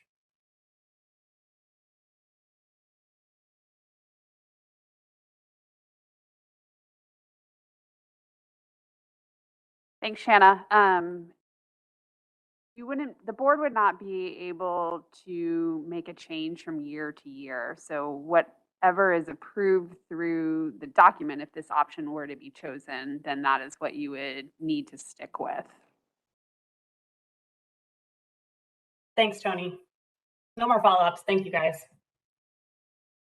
Yeah, thanks, Shanna. And for the record, that was Tony Kearns with the ASMFC who just answered that for folks that are online. Appreciate the questions and the answers. I've got a few more hands. I'm going to go next to Adam Nowalski. Go ahead, Adam. Thank you very much, Mr. Chairman. At the May policy board meeting that council members attended, I had made a request to do some analysis of alternative B. I understand there was some limited information, but I do believe that there was an analysis done of option B regarding its historical promise, but it had historical performance, although it had some caveats. So my first question is, does staff have that analysis available that they could put up and kind of walk through regarding alternative B as well as the caveats? And the second question I wanted to put out there, and hopefully Dr. Rago can answer it.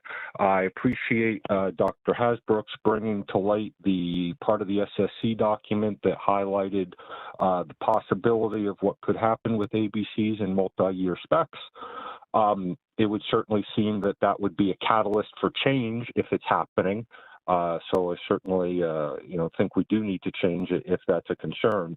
But after immediately following the two paragraphs that were read, there's a third paragraph, one sentence, that states, we note that biennial stock assessments are expected for the 4 species involved in the proposed addendum framework that would be expected to ameliorate this challenge, as a 3-year ABC will likely be superseded by new assessment-derived ABCs. It would be my hope that Dr. Rago could elaborate some on that amelioration that the SSC highlighted. Thank you very much. Yeah, thank you very much, Adam. Appreciate that. The issue, of course, is that frequent updates of the process do establish new state of the stock. That is, you now know more about the most recent changes in the stock history. You have better information about year class strength and so forth. And to the extent that those updates influence the spec setting and reconsideration of the RHL, they do in fact offset, ameliorate the consequences of any of the policies because they would trigger consideration within whatever sets of criteria are used to establish the measure. So yes, I think that is a kind of a fail-safe option that's embedded within the current process and does have some positive attributes, irrespective of the policy choice made with respect to an HCR. Thank you. All right, thanks for that, Paul. Adam, was there any follow-up? Not to that. Just see that it looks like a slide is coming up on the screen here, so I am looking forward to hear what comes next. I certainly do want to hear from the rest of the people after that, but I'll just note that, you know, pending what I hear from the last couple people, Mr. Chairman, when we do get back from break, if you might entertain recognizing me, I think I'm going to be prepared to make a motion after the break. And again, look forward to this upcoming information. Thank you. Yeah, no, I'll certainly turn to you, Adam. I've got a couple more hands, and then we'll take a quick break, and then I'll come back to you directly, and we can start with motions to get to keep us focused and to get us towards making that final action. So next, I have let me see, Dr. McNamee. Sorry to interrupt, Mr. Chair. I think I'm Adam sorry. had a two-part question. I just wanted okay. to. Yeah, go ahead. Sorry, pardon the interruption. But yeah, Adam had asked if we could demonstrate or present the proof of concept analysis for option B. Adam, as the chair of the demersal committee, requested an updated analysis with sub-options currently included in the harvest control rule draft addenda. So this analysis was first conducted by a subgroup of the PDT FMAT. It wasn't intended, at that time, it was kind of a preliminary analysis with limited review from the FMAT PDT, so it wasn't included in the draft addenda. And there were not similar analyses conducted for the other harvest control rule options, but per Adam's request at the last May meeting, we've put together just a proof of concept analysis for option B. And I'll also, sir, put up a reminder here that the analysis looks at how the harvest control rule would have functioned in individual years. But because we haven't actually implemented the harvest control rule, we don't know how the stock would have responded to alternative management advice. So we don't know that cumulative effect. And at some point, this was pitched as an idea on, you know, where should we start in terms of management measures. But the FMAT PDT determined that a reset of measures couldn't really be based on this analysis because we don't have that retrospective cumulative view of how it would have behaved. And so the actual harvest control rule option B would set measures for 2 years and then hold them constant. But in this analysis, for each of the species, we've done this on a year-by-year basis to just provide more individual data points. So here we have the graph up on the screen that looks at how traditional management advice would have behaved in the gray bars in terms of what is the required % change in harvest. And so it compares the prior year MRIP harvest estimate to the upcoming year's RHL to produce a required percent change in harvest. And then in the blue bars, sub-option B1A and B2A represent dark blue bars, and sub-options B1B and B2B are the light blue bars. These display the percent change in harvest advice from implementing the percent change approach. So you can kind of just see over time how management advice would differ between traditional advice and the percent change approach advice.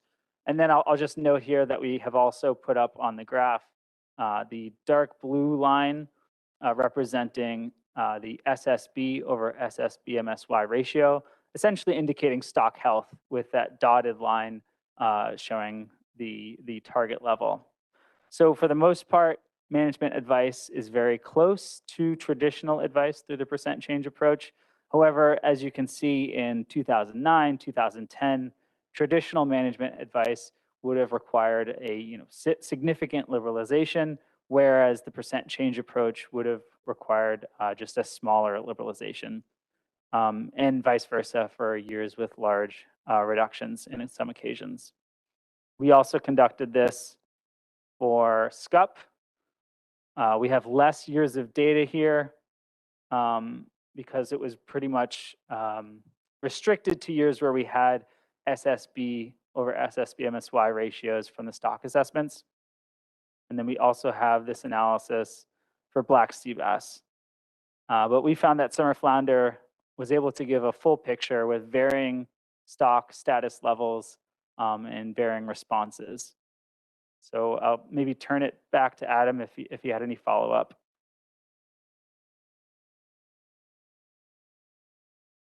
My only follow-up would be thank you very much for putting this together. I appreciate it. Yeah, thanks, Dustin, and all those that were involved in that. Thank you very much. All right, next I'm going to go to Dr. McNamee. Thank you, Mr. Chair. I think I'd like to go back to that slide 61 as well, and I'll ask a quick question. That was that SCUP example. I think that was 61. So while we're flipping there, the question I have is the assessment there of that 9 to 60%. Those are based on a point estimate of the recreational harvest in each of those years. That's where that range has come from, not the statistic, but the point estimate from MRIP. It's for, I pulled it directly from the most recent stock assessment through 2019, and then for 2020 and 2021, it's just the MRIP estimates for harvest. But for all the other years, it's for total dead recreational catch from the stock assessment. And yeah, for harvest is just using the MRIP point estimate for that side of it. Thanks, Julia. That was it for me, Mr. Chair. Okay, thank you, Jason. Dr. Duvall. Thank you, Mr. Chair. And just sort of a preface to my question, I'll just echo some of Shanna's comments with respect to the work done by the SSC, the full SSC, and the work group to review these. I just appreciate the thoughtful, thorough review and the nuanced nature of it, despite not having all the information needed to qualitatively rank the options. I think, that review has given all of us a number of considerations to think about as we, that could potentially serve to improve any of these approaches that we may choose to continue working on. So I guess my question is, in the staff memo, Julia, you referenced, should the council and board wish to continue maybe incorporating any recommendations or suggestions that have come about either through public comment or the body of work to date, that would be through the recommendation is through a separate management action. And so there were a couple things like that in the FMAT report. The FMAT noted that the F comparison suggested by Dr. Rago, seemed the FMAT rallied around that as something that should be investigated further. as well as, considering the boundaries to be between the bins to potentially be used as triggers for changing management actions as opposed to setting management measures for all the bins. So lengthy lead up to my question, but I think it's going to be important for the discussion that we'll have after the break, but I'm wondering about the path forward for, how to tackle some of those things. Would some of those things need to be through a management document? So for instance, Dr. Rago's suggestion for a potential improvement to the percent change approach, could that be done through something that is not a framework or addendum? And I would just pose that question to any of the staff. Yeah, I'll stop there. Thanks. Michelle, I can answer the questions related on the commission side of things. For example, Paul's suggestion to make a change to the percent change, we would need to do another addendum and take that back out to the public, depending on what kind of work and then changes are done to any of the other options. We may or may not. It has to be within the scope of what went out for comment. But if the board chooses something today that is not one of those options, then if they want to make a change, then we have to do another addendum to change the FMP from there. So couldn't just say, no, we're going to start using this other style of management unless through the action taken today, the board says we're going to, in the interim, choose option whatever, X, and then in 2 years, we're going to do some work on option Y and then move to option Y. That is viable within the document or within the FMP, sorry, for the commission. Thanks. All right. I appreciate that Thanks. clarification. Did that help, Michelle? Michelle, did that help answer your question? Yeah, a little bit. I'm sure we'll get into it more as we move into Okay. discussion after the break. Thanks. Yep. Gotcha. All right. Thank you. Eric Reed, you're going to wrap us up. Go ahead, Eric. Yeah, thank you. Thank you, Mr. Chairman. Thank you to staff and you too, Mr. Rago, Dr. Rago, sorry. So getting back to Mr. Hughes and Mr. Hasbrook's opening remarks and Chairman Luisi's acknowledgement that, payback is a giant concern. So, look, if you use SCUP as an example of recreational overages, and you assume that the commercial sector does not exceed its quota, is it even possible? I don't know, maybe this is for John Almeida. Is it possible under Magnuson, which makes me think about mackerel? Well, I'd like to think about something else besides SCUP at the moment, but I'm going to think about mackerel.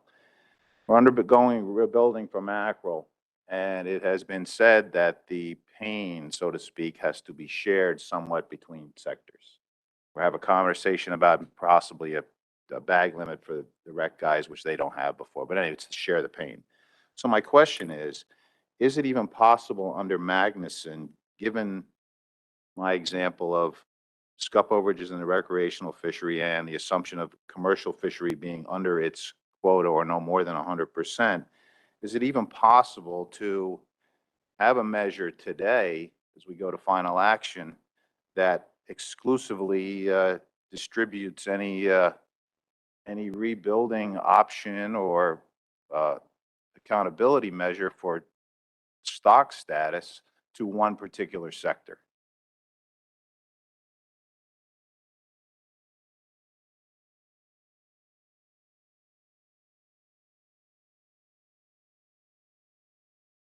Eric, just so I understand, in your scenario, is OFL exceeded?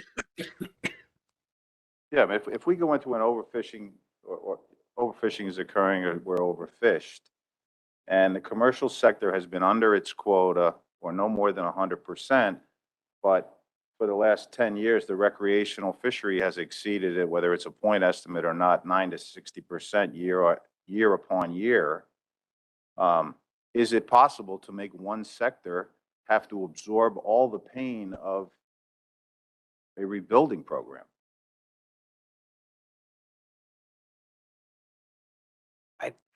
I think it's possible where the provision that you're referring to in the guidelines on rebuilding talks about, oh, I'm sorry.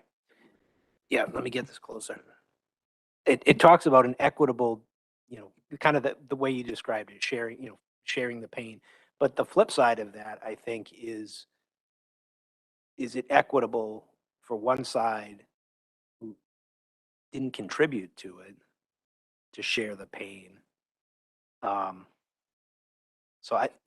these are hypotheticals, Eric. Put the facts in front of me when we have that situation and make the case as to why one side isn't contributing to the overfishing. And maybe you could make the case that that side shouldn't bear the burden of the rebuilding. But again, let's have the facts of the actual situation in front of us before we, can state that definitively. Okay, thank you. All right, thanks, John. Thanks for your question, Eric. All right, so at this time, I've been made aware that there may be members of the public that may want to offer some thought, but what I'd like to do is hold off on that until we have motions before us, and I'll provide an opportunity, if time allows, for public comment, as we always do. So I'd like to take a 10-minute break. We'll come back in 10 minutes. It's 4:19, so let's just call it 4:30. We'll come back at 4:30, and we'll go ahead and put some motions up on the board, and we'll debate and have a discussion on those motions. So let's take a 10-minute break. Thank you.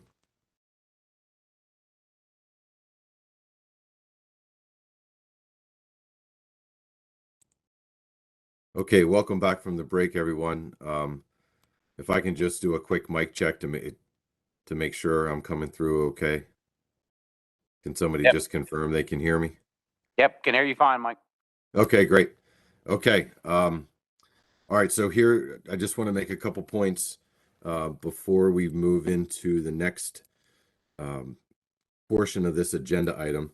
I had a minute during the break to speak to my co-chair, Spud Woodward, and we have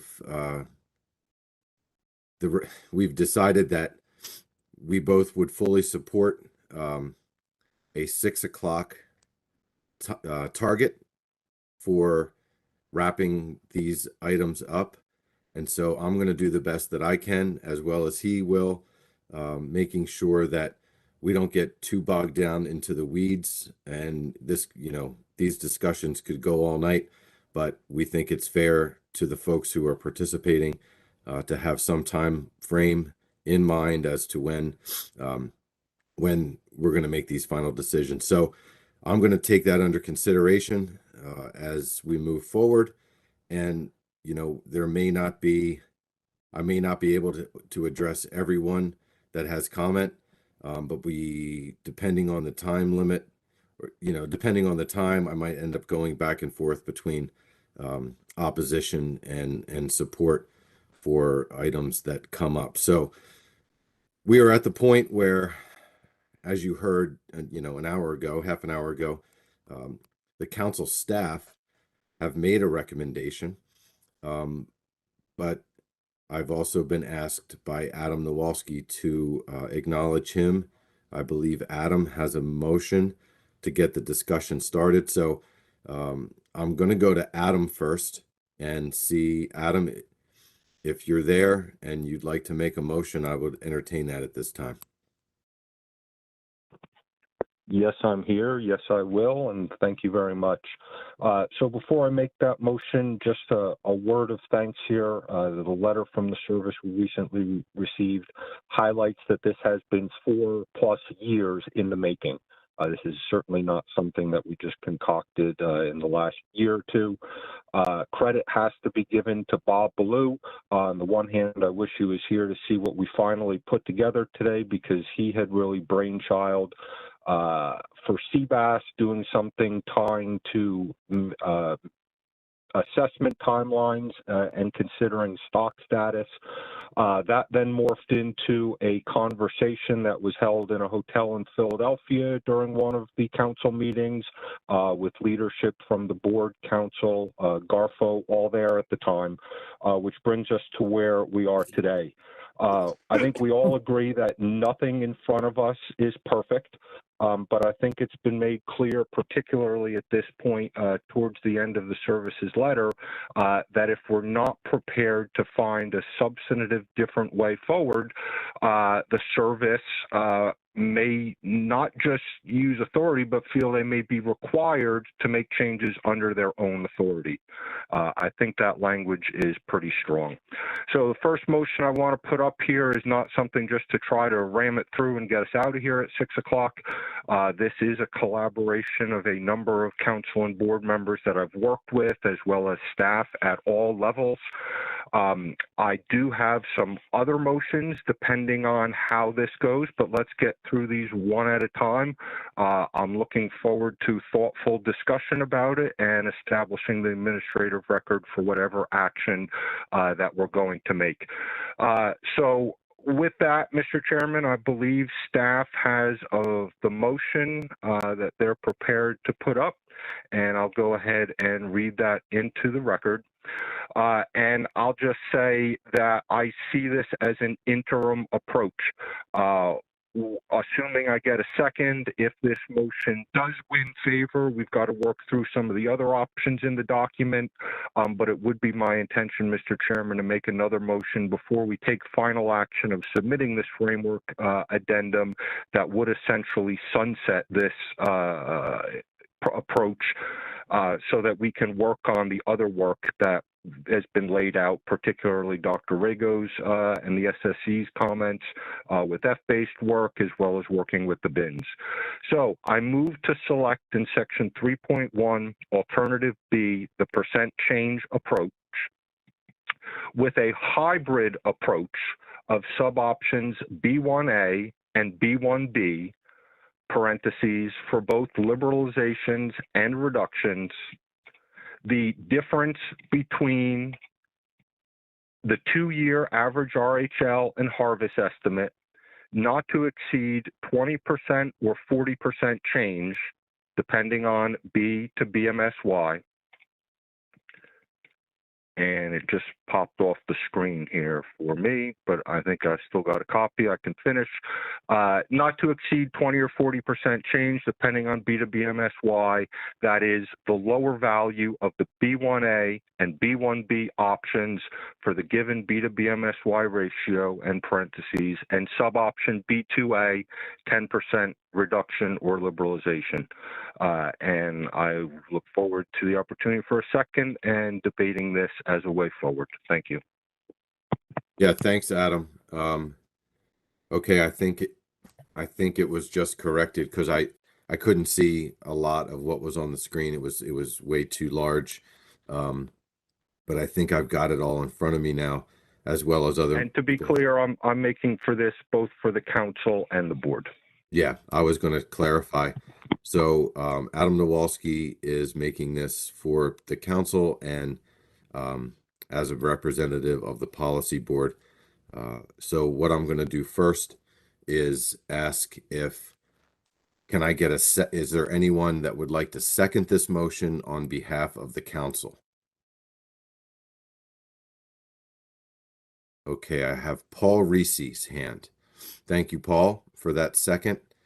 And I'm going to ask on behalf of the policy board, is there anyone on the policy board that is not from New Jersey that would like to second this motion? I'm going to recognize Jason McNamee. Thank you, Dr. McNamee. Okay, I'm going to go back to you, Adam. If you could offer, if you want to offer any additional rationale for for this, and then I'll take the opportunity to go to Paul and to Jason as well. So I'm going to turn to you first, Adam. Yeah, thanks very much. I think I've already offered most of it. I'll just touch briefly on the rationale for sub-option B2A, the 10% reduction or liberalization here.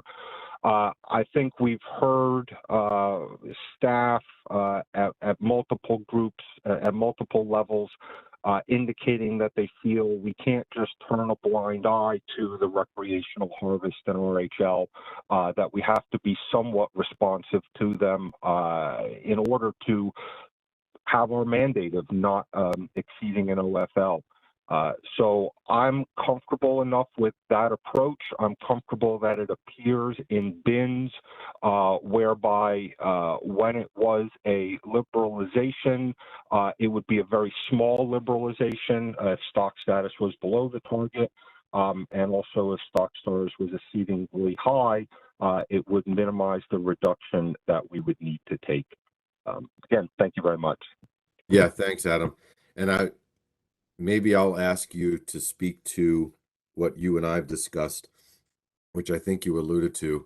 But just for the record, I think it's important to understand what part of your rationale is, that this is not for the infinite. It's not for eternity.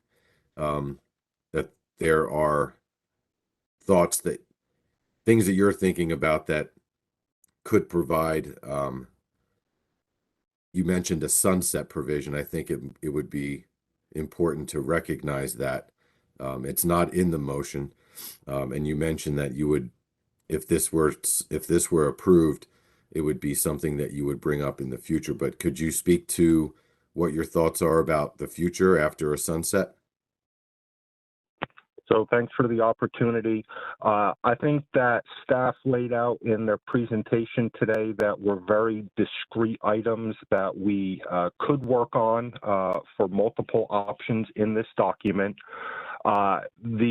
I would propose, again, I'm not going to make it as part of this motion, but if we move forward with this, before we move to submit this document, I would propose that this would wind up sunsetting no later than the end of the 2025 fishing year.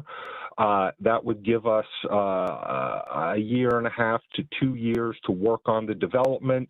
Keep in mind that when this goes out, we've got to have time for the service to go ahead and get this into effect in time for a fishing year. So the reality is, even if we sunset this after 3 seasons, we actually have our options laid out in front of us in less than 2 in order to actually get the work done on those documents. And then what would happen after that point? Again, is before we made that motion to go ahead and submit this document with a sunset. Prior to that, I would make a motion, if somebody else doesn't beat me to it, that would provide staff direction to work on the changes for some of the alternatives that we outlined here today. And this timeline would also allow for other recreational reform initiative work to hopefully keep going during that time frame as well. All right, excellent, Adam. Thank you. So next, I'm going to go to Paul Reese, and then Jason, you're in the queue for any other additional comments regarding the motion. Go ahead, Paul. Thank you, Mr. Chairman. I don't have much to say, just that I'm encouraged that this is a great opportunity to take a step away from the dysfunction that has been recreational management and back off from the heavy dependency on the wild variability of MRIP and to move in a different direction. And I was very encouraged by the letter from the regional administrator as well. So I like the way this is looking. Okay. Thank you, Paul. Jason? Thank you, Mr. Chair.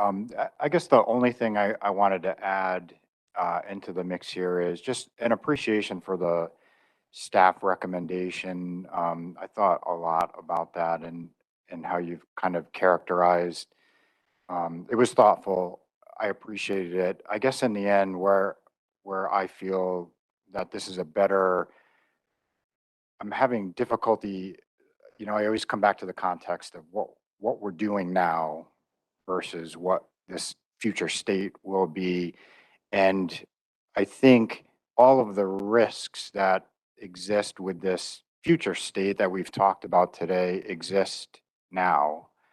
But we get some attributes in this new approach. And, my question earlier about whether it was the point estimate or, kind of incorporated the uncertainty in MRIP.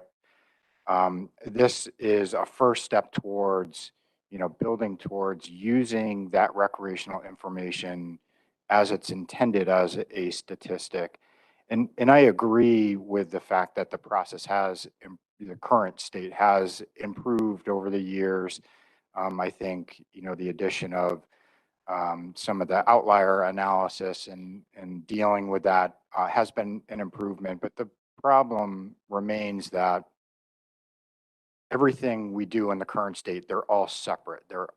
Each analysis is done as a separate standalone analysis. And this is the first opportunity we have to do something that's completely synthetic, that's a complete system and how we kind of deal with all of this. So I just wanted to acknowledge an appreciation for the staff recommendation and offer some insight into why I seconded Adam's motion. Thanks. Yeah, I appreciate that, Jason. And yeah, nothing against the staff recommendation. It's just another option to consider.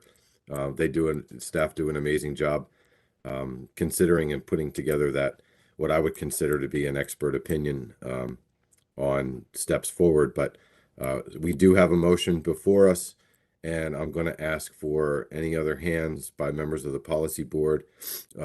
Excuse me. The policy board or the council. Is there any discussion on the motion? Pat Gear? There we go. Thank you, Mr. Chairman. I was wondering if the maker of the motion would be willing to include that sunset clause in this motion instead of doing it as a separate motion. I mean, I know he had mentioned that, but I think I'd hate to go ahead and approve this and then we go ahead and we do this as a sunset clause and that gets voted down. And then we'll be using this in, forever or until something new comes along. So I just wonder if you consider that as a friendly amendment to include that sunset clause in this motion. Well, yeah, Pat, thanks for reminding me. That was the one thing that I wanted to ask the policy board and the council for feedback on, because it's something that was on the back of my mind as well. If there are let me ask the maker if that would be something to consider, or would you prefer not doing that? And then I would have to ask for an amendment to the motion to add that language. Thank you very much. So my rationale for not including it at this time is twofold. Number one, this motion specifically talks about selecting an option in section 3.1. We do have to work through some of the other options in the document. So I would be concerned that if we just made the motion to sunset here, we would still need the other options. I don't know, and maybe staff can answer it. It wouldn't be clear to me whether just this option was sunsetting or whether the entirety of the document was sunsetting. My second rationale for considering saving it to a later time, and again, my intention would be to have this sunset at the end of the 2025 fishing year, would be so that we do have time to get a motion ahead of this that would detail the additional work that we plan to do with a timeline for that, so that we can make sure that what additional work we want to do can be done in sync and on the same timeline with this sunsetting. So for those reasons, I would prefer to leave this as is.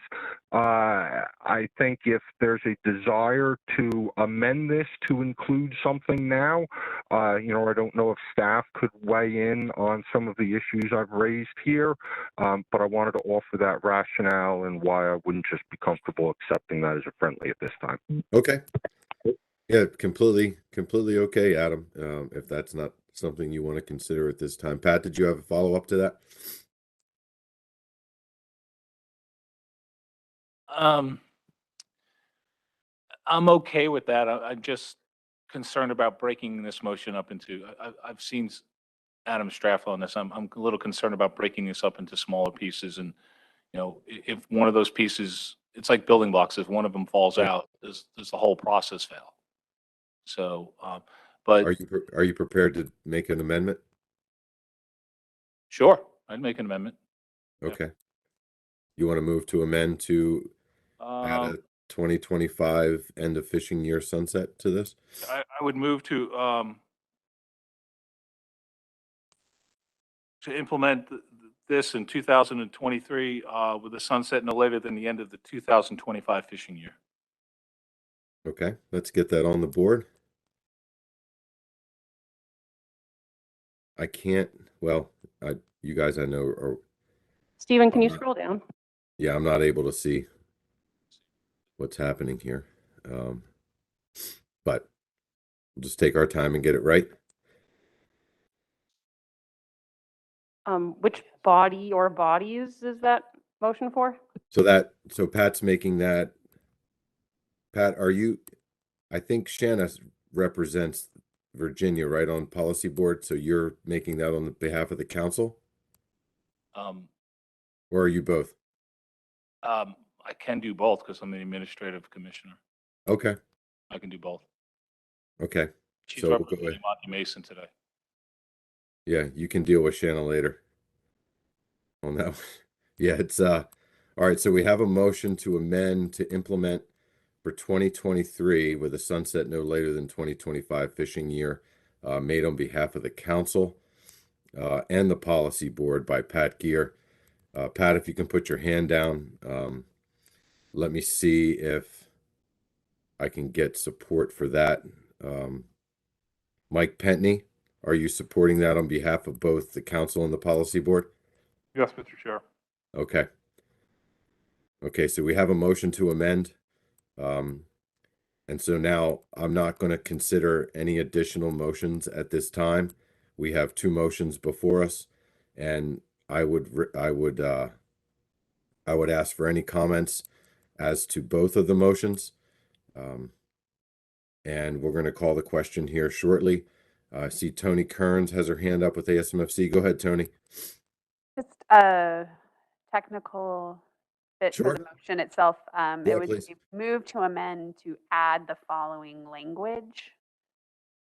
Oh, you're right. Yep. Move to amend to, yeah, to implement for, well, so I guess the question is, how does that, if you move to amend, the language that would go into the main motion would be implement for the 2023 with a sunset no later than 2025 fishing year. It would be a new sentence. Yeah. So how would you prefer we put that up there? It's lagging on the webinar, but the way to just refresh. Now it says move to amend to add implement for 2023 with a sunset no later than the 2025 fishing year. Perfect. Okay. Pat and Mike, are you guys okay with that? I'm fine with that. Yep. Okay, excellent. I'm going to take discussion from members of the policy board and the council, and then I will entertain comment from the public. I've been made aware that there's members of the public that are in person that would like to provide comment. So if you guys can stay tuned for a minute, we'll get there. I'm going to start with Eric Reed. Thank you. Thank you, Mr. Chair. So this is a question on the motion to amend. So if this sunsets at the end of the fishing year of 2025 and we set specs for 2026 prior to that, do we have to redo specs in early 2026? How does that work? How does that work? Well, that's a staff question. I don't know that we would set specs for 2026 with this in mind, but I may ask Chris or staff how that would work. I mean, that's a few years from now. I don't know that we're going to get ourselves that far ahead. But I'm not sure exactly who to call on that for that one. So that would be my interpretation, Mr. Chair, that in fact, we wouldn't set specs based on this process for 2026. Right? So There would have to be some additional work done, either to continue this option, or select a new alternative in moving forward. Exactly. Yeah. Okay. Mr. Chair, if I may, since you can't. Yeah, please chime in. Go ahead, Mike. Thanks. Yeah, just to build on Chris, I think, first I want to clarify specs versus measures. You know, we often interchange the terms. I think in August of 2025, we would set specs, commercial quotas, rec harvest limits, all of those for 2026, regardless.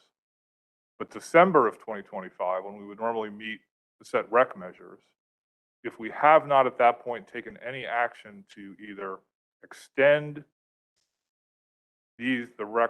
assuming this passes, we have not taken any action at that point to extend this process or replaced it with something else. The way I interpret this sentence is that we would write the federal regulations in the rule to implement this that would revert back to the status quo regs on January 1, 2026, unless they are replaced or extended. So given that circumstance, in December of 2025, we would be making decisions about rec measures for 2026 based on the current status quo. And as we revert back to the current status quo measures or regulations, and we'd be setting those for 2026 then. Right. But that's 3 years from now, Mike. So that would be if we did nothing between now and 2025. That would be the case, right? Right. As Adam has said, it's his intent with these motions to put a plan in place to have something that would either extend or replace this motion by 2026. Okay. All right. Well, thanks for that clarification on the process. Let me see who. So I can't remember who I just called on. Eric you got your hand down. Mike, did you have anything else you wanted to add? I never went back to you regarding your seconding of the motion. Well, let's check. Is Mr. Reed all set? I think Eric put his hand down, so I think he's good. Yeah, I'll be gone in August of 25, so don't worry about it. It's all good. You got your own sunset provision. Go ahead, Mike, if you have anything else you want to add.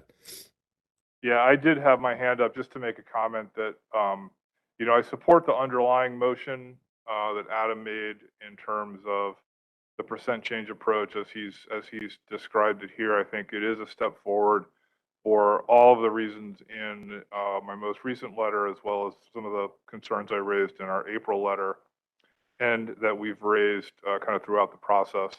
I support the motion to amend because I think having a sunset on this is an important piece, and it is something for us to consider. There are a lot of opportunities in some of the other, what we call the model-based approaches, and the models that are being developed at the Science Center and elsewhere that we expect to come online this fall and into next year hold a lot of promise for different ways that we could consider setting measures into the future in a more robust way. And so to give us all the opportunity to learn about those, understand those models as they come online, and consider how we could utilize them in one of these other approaches that we've partially developed through this framework, I think is really important. And so we want to keep the pressure on and keep the focus on this. But in the meantime, for 2023 and 2024 at least, we need something other than the status quo. And so I think the motion that Adam has put forward is a really important. It's not perfect, but I think it's a really important and promising way forward, at least for an interim basis, until we're able to fully understand the new models that are coming online and how they might better inform the management decisions we have to make. Thank you. Okay. Thank you very much for that, Mike. Before I go to you, Chris, can I ask staff to, I don't know what you can see on the big screen, but is there a way to put both motions up on the same, even if it's a little smaller? Can you minimize the font so we can see it both at the same time? That's perfect. Perfect. Thank you. I'm going to go to Chris Bat-Savage next. Go ahead, Chris. Thanks, Mr. Chair. Julia, you showed the example for scup, species that's greater than 150% of BMSY, where the reduction would be capped at 10% as in this motion. But there's been instances in the past where there's been I guess reductions would have been up to 60%. How does black sea bass compare in recent years in terms of performance as far as reductions? I know we had a not quite a 21% reduction this year, but have we had any reductions to the same magnitude as scup in previous years? Thanks. This is Julie. I'll just jump in and answer that. I didn't do the same level of analysis for black sea bass. Part of the rationale for choosing scup was that the starting point of 2022 measures, I think everyone's aware, is not expected to constrain harvest to the RHL. And for black sea bass for 2022, there were restrictions put in place with an attempt to bring harvest closer to the black sea bass RHL. So it just felt like more of a disconnect with scup compared to black sea bass. We have definitely exceeded the black sea bass ACL a lot in the past for multiple years in a row. But we took steps for black sea bass to bring it closer in line to the RHL in 2022 compared to scup. And then I also wanted to clarify on that slide where I said 9 to 60% difference. That was just looking at what catch was in the past compared to the likely ACL for next year. And it wasn't intended to say that we've had overages in past years of that amount, because the ACLs were different in past years. And then before 2020, you get into the apples to oranges comparison with old MRIP. But this was just looking at recent catch compared to next year's ACL, expected ACL for scup. So haven't done the same level of analysis for black sea bass. Slightly different story, because the Council and Policy Board did attempt to bring harvest more in line with the black sea bass RHL in 2022 compared to scup.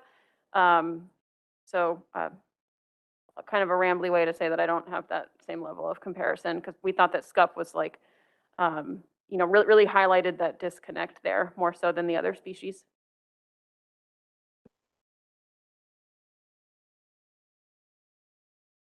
Okay, thanks, Julia.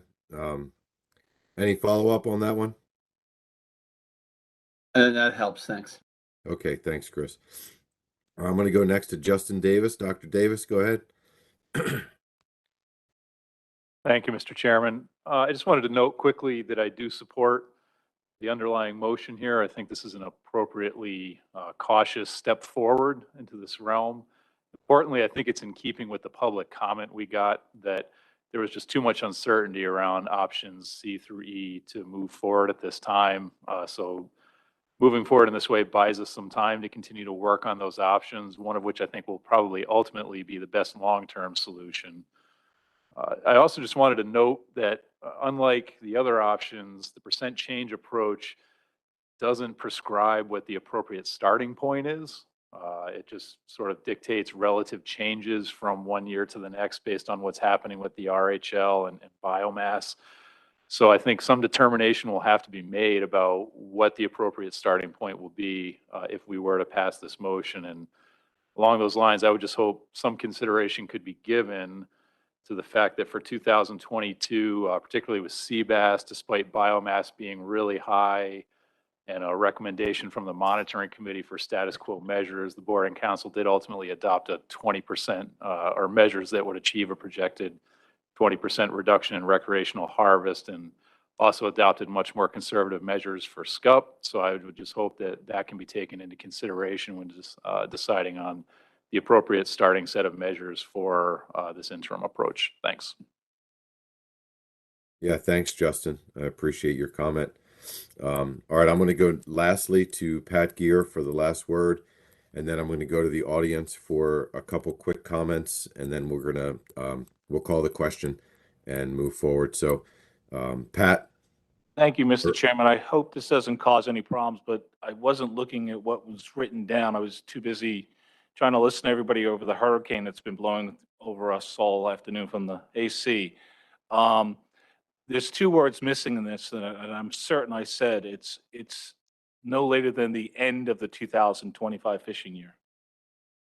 So, and I think Mike is in agreement with me. So I would like those two words added. So so it's clarified. Yeah, is there any objection to that? Justin, your hand's still up. I don't know if you still have a question or comment. I'll just ask the policy board and the council if Mike's okay with it. I'm okay with it because I did hear you say that, we just didn't capture it. So I don't see any hands at this time. So thanks, Pat, for that clarification. Okay, at this time, I've been made aware of the fact that there are some folks in the audience that would like to provide comment. I can't see them, so I'm going to turn this over to Wes Townsend, Vice Chair of the council, who's in person, to call on the members and take their comment. Go ahead, Wes. All right, thank you, Mike. Megan, you want to come forward? I guess there's a place right here beside Julia. Greg, okay.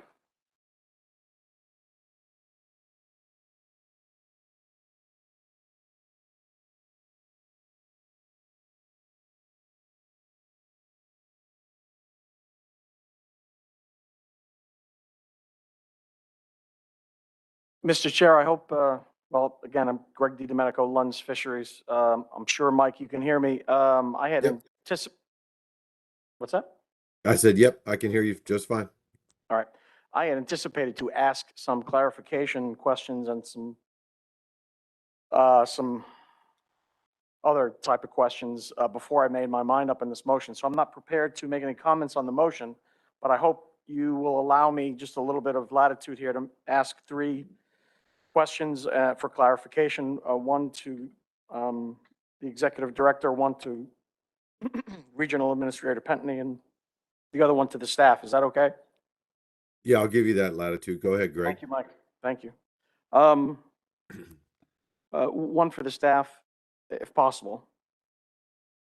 I'm still trying to figure out how accountability measures would take place for recreational overages. If it is stock status, then are there circumstances by which the stock could be high enough, but recreational RHL or whatever you want to call it, quota was exceeded in a given year, that would be an exemption to accountability measures. Is that correct?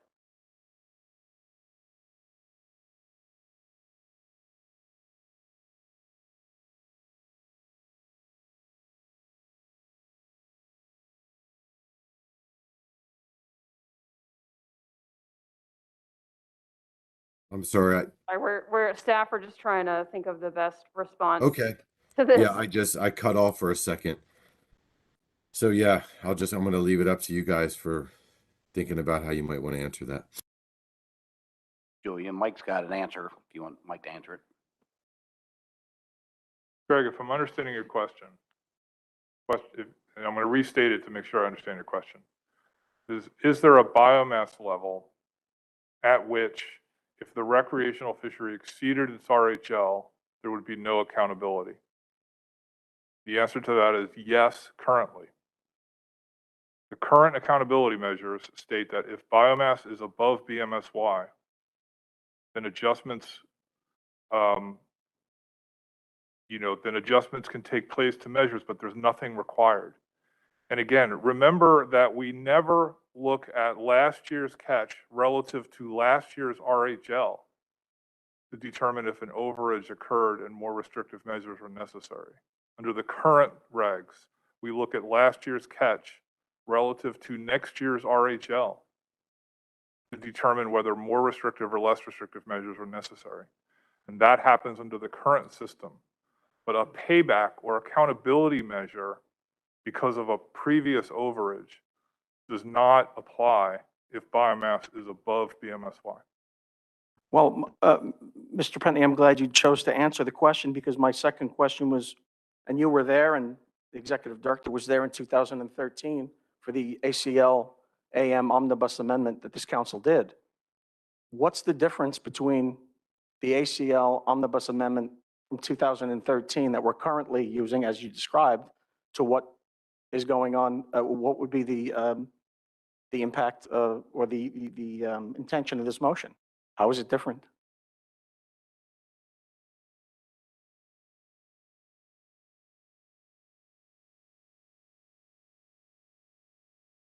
But if I may, Mr. Chair. Of So, course, yeah. Go ahead and yeah, so I mean, it's a good question. It's a pretty all-encompassing question, Greg. In some respects, I've been thinking about this, and in some respects, people are looking at the rec harvest control rule as a major shift in how we manage the recreational fishery, or how we determine whether we need different measures for the recreational fishery. And I think another way to look at this is that we're already operating under a bin system. We have 3 bins. Last year's catch exceeded next year's RHL, is the same as next year's RHL, or is less than next year's RHL. Those are the triggers. And the bins are the management responses are more restrictive measures, status quo measures, or less restrictive measures, more liberal measures. So that's the current system. It ignores the status of the stock. It ignores whether stock is overfished or whether overfishing is occurring. It ignores whether the stock is in an increasing trend and therefore availability is going up, or the stock is in decline and availability is declining. So what this does to me, and my understanding of it, is it starts to bring in some of those factors about stock status, and you are, in your management response, adapts to whether the stock is less than BMSY, between 1 and 1/2 of BMSY, or greater than 1.5 times BMSY. If you look, the table has different management responses depending on those circumstances, but it still considers whether the catch, last year's catch, how it compares to next year's RHL. So to me, it's a step from what we currently have, which ignores the stock status, starts to bring that stock status into the consideration of whether management measures next year should be liberalized, how much, or more restrictive, and how much. So that's a huge difference to me. When do those metrics, short of a full assessment, apply to the commercial fishery? I think anytime we see a stock increasing in biomass, the stock quotas go up, right? Based on an assessment update. Not going to debate the examples of where that did or did not occur. I think that's probably not, this is probably not the best place for it. I don't agree that that has occurred always, and I'm not sure it's going to occur in the future under the scenario for the commercial side of the sheet. You know, you talk about managing for stock status. There's a circumstance by which the liberalization of recreational measures will increase their catch over their percentage of catch, while ours stays the same. That could happen. In fact, I think that will probably likely happen. So you liberalize measures in a given year that allow for higher access, more catch, yet ours stays the same. That's potentially a problem. I would like to ask you one other question, Mike.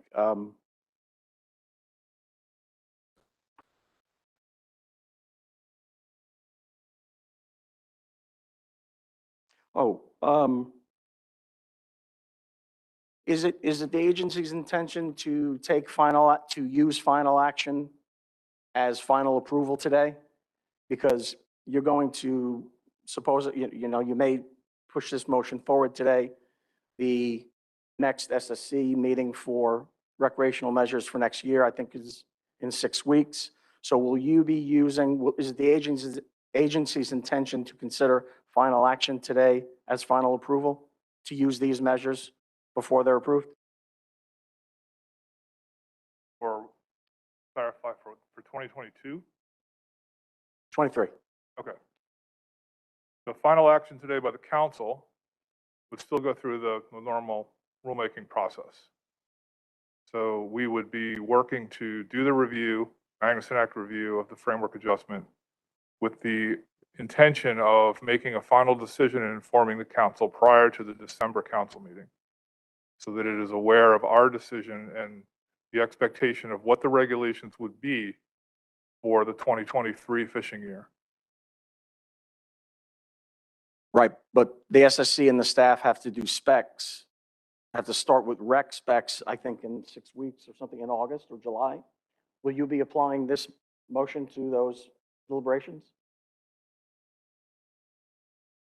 This is Julia. So the conversations that start with the SFC in July and then the council and boards weigh in August, that's for setting, that would be setting the RHL and the quotas and the ABCs and ACLs. And then later in the year, we would use this process to set the measures to go along with those RHL. So this process is about setting like the measures, and the summertime stuff that you were talking about is more about setting the RHL. Okay, thank you very much. All right, Megan, and then Mike Wayne next.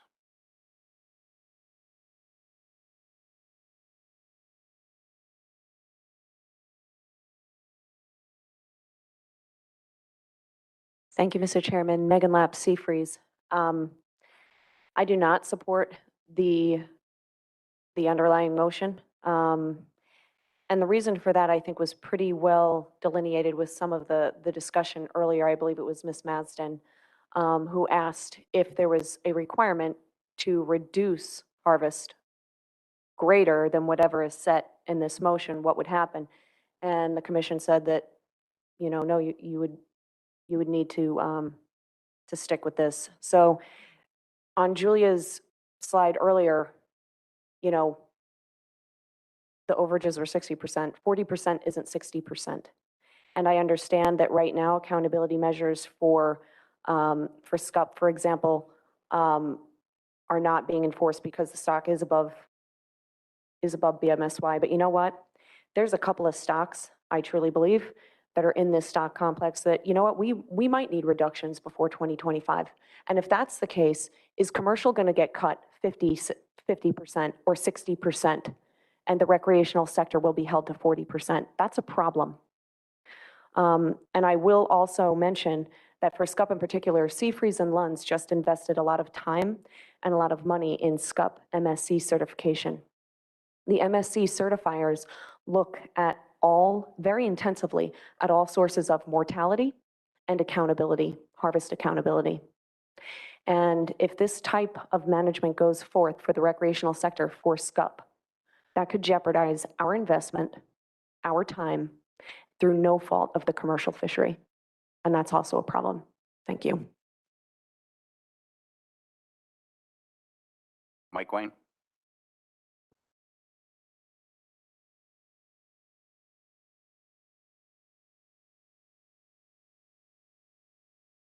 Good afternoon, everybody. It's good to see everyone in person. Mike Wayne with American Sport Fishing Association. I'm supportive of the underlying motions here.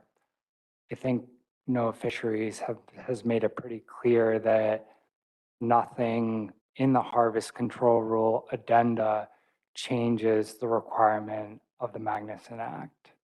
And this has been a collaborative process for multiple years now. The commission working with the council, with GARFO, with the stakeholders. We've had multiple opportunities to weigh in on this. The SSC has weighed in on this. And we clearly, as demonstrated by the 2022 fishery specification process, are in need of a different approach.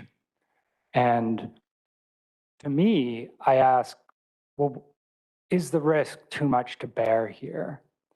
And I think that given the ability to conduct stock assessments on the frequency that we now have them, we will be able to monitor the stock status and evaluate how this approach works relative to that status and what are the impacts there. And I think it's important to see what those impacts will be across each species, because you've got black sea bass and scup that are at a really healthy level, and you have fluke that is below its biomass target. So seeing how this approach will apply to the diversity of those species and where they're at on the biomass scale will teach us a lot. Furthermore, this motion has a sunset clause to it. And so if what everybody is concerned about actually plays out, we have the ability to make a change. The motion says we have to make a change, and if it doesn't, we're going to revert to status quo like the regional administrator said. So I wish at this point we were further along with some of the other alternatives. But to me, this represents a much needed pathway forward. It represents a change that the recreational sector has been asking for a long time, to incorporate information besides just recreational catch estimates in the management response. And I really appreciate the efforts and the collaborative approach here to get to this point. And it's not a terminal endpoint. And I look forward to continuing to participate and moving forward with the change that we've been looking for. Thank you. Thank you, Mike. And final audience, Bonnie Brady.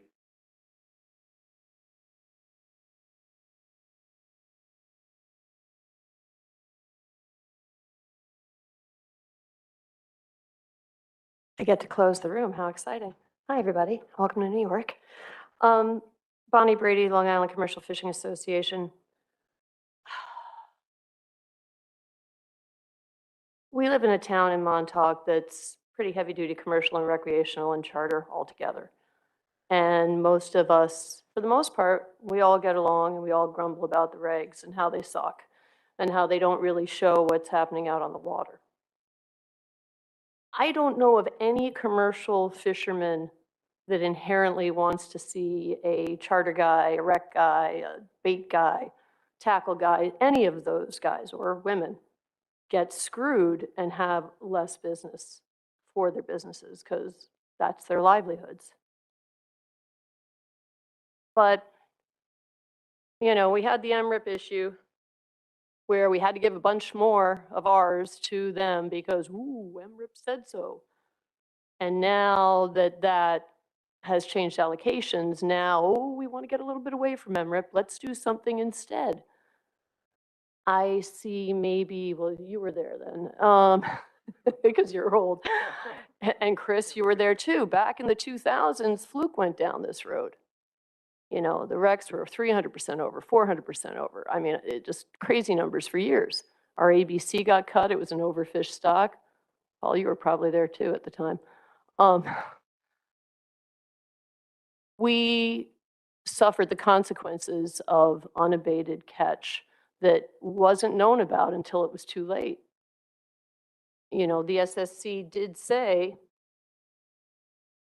that this formula will increase the probability of overfishing. And it would be one thing if this council decided, hey guys, we're going to wing it on the rec, guys. We're going to come up with this idea, but it's going to be all rec, just like last year or the year before when Lori was still here. The big push of the council, freeze the footprint, pound for pound payback, all of it. And the equity that's supposed to be here for commercial doesn't seem to be here at all. Nobody wants to hurt another sector, but the land of unintended consequences is what we live with every day. Thank you.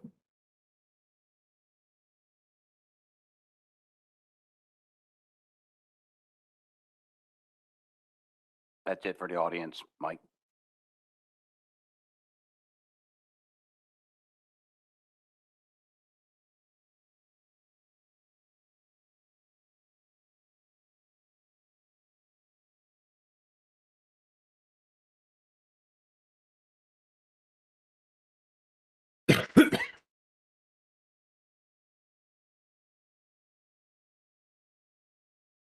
We heard you coughing, Mike. Are you still there?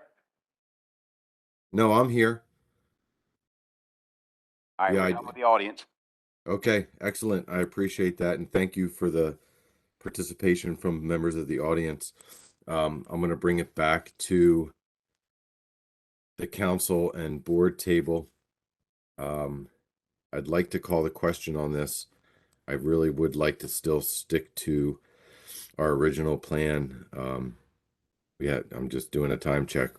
Not that this isn't important and we need to spend, the appropriate amount of time, but I would like to call the question. I think we've had good debate. I'm going to go to one more comment. I've got Adam Nowalski's hand. Go ahead, Adam. So briefly, one of the rationale pieces I didn't really touch on was this hybridization of the B1A and B1B that I think is important to be on the record, and that this is essentially taking the lower of those two numbers, admittedly for the reduction, but as well as the liberalizations. So we heard earlier the impetus for those numbers was an analysis of confidence intervals in recent and historic MRIP RHL comparisons. But one of the things that we heard a lot about here, let's keep in mind that if REC cannot liberalize or be held to a lower number, this is working in both ways. Those fish are being left in the water, which should hopefully result in higher ABCs and a higher commercial quota as a result. So just want to get that on the record for both of these. With all the comments here, I'll also be supporting this motion to amend. Thank you very much.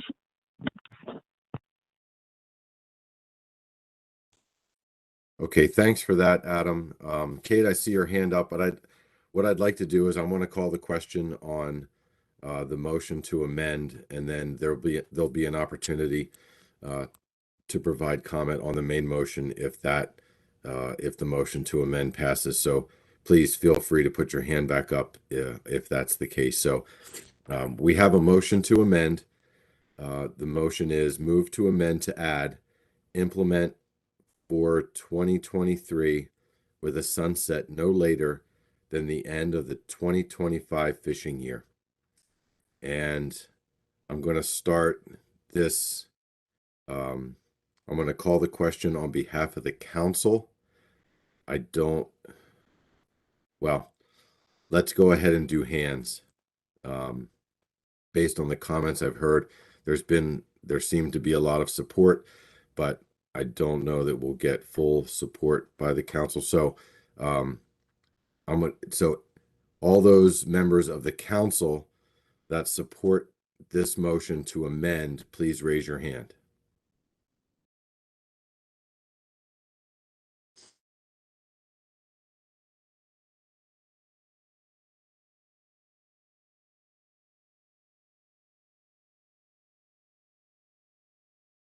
I'm going to let it settle for a second, and then I'm going to keeps jumping around. Just give me 1 second.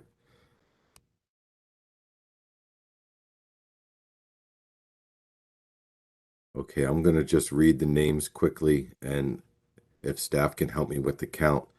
I've got Mike Pentney, Joe Cimino, Paul Reese, Scott Lennox, Chris Kuhn, Pat Gear, Adam Nowalski, Kate Wilkie, Maureen Davidson, Dan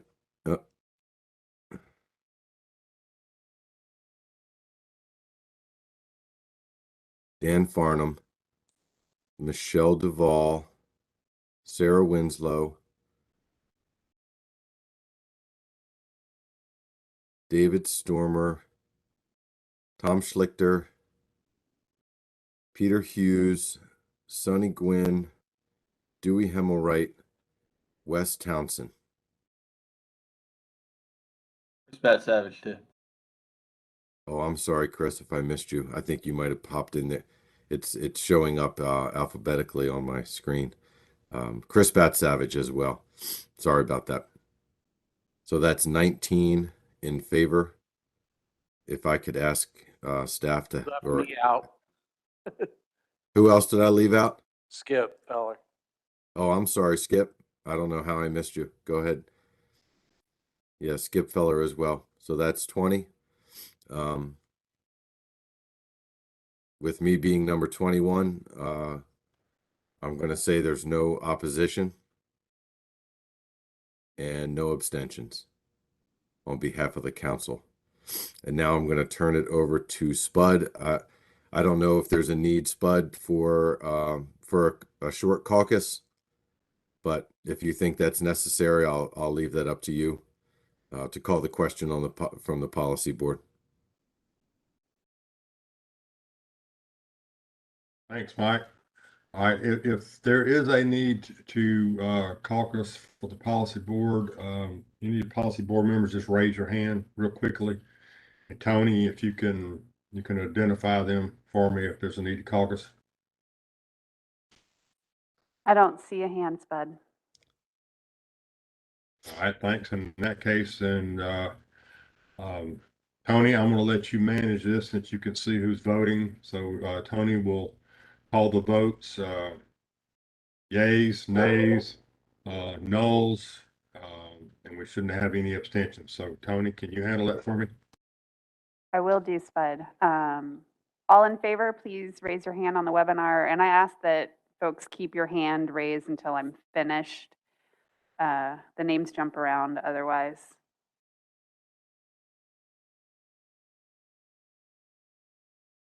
All right, we have Maryland, New York, Rhode Island, Massachusetts, Pennsylvania, Delaware, Carolina, New Hampshire, South Carolina, New Jersey, Potomac River Fisheries Commission, Virginia, Maine, Connecticut, NOAA Fisheries, and Georgia. If I missed a state, please let me know. All right, hands down, please. That was 16 in favor, Spud. All those against, raise your hand, please.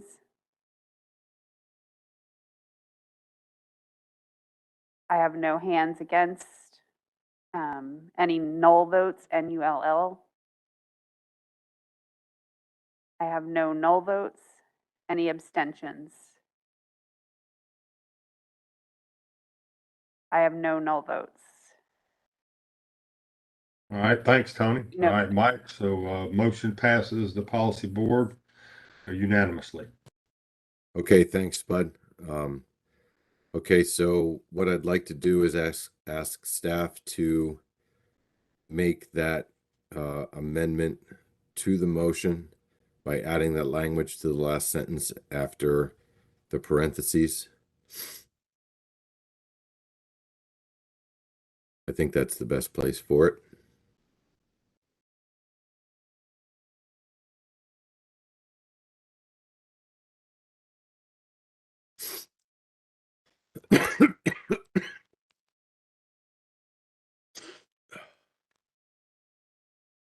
Stephen, One can you second. scroll down again to the new part that says main motion as amended to get it all on the screen? There we go. Can you blow that up just a tiny bit? Even with my glasses, it's a little tough to read on my screen.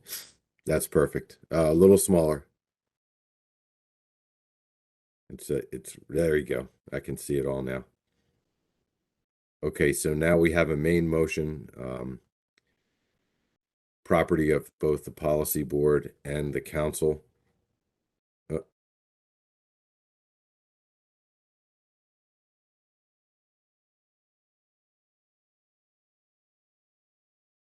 Give me 1 second here. Something just shifted on my screen.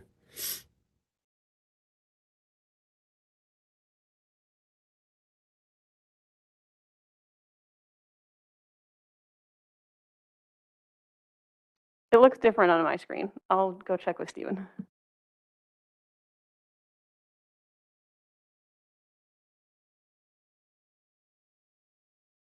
Yeah, I mean, preferably we would just copy and paste the original main motion down to another action and include the amendment, just for purposes of keeping track of what we're doing.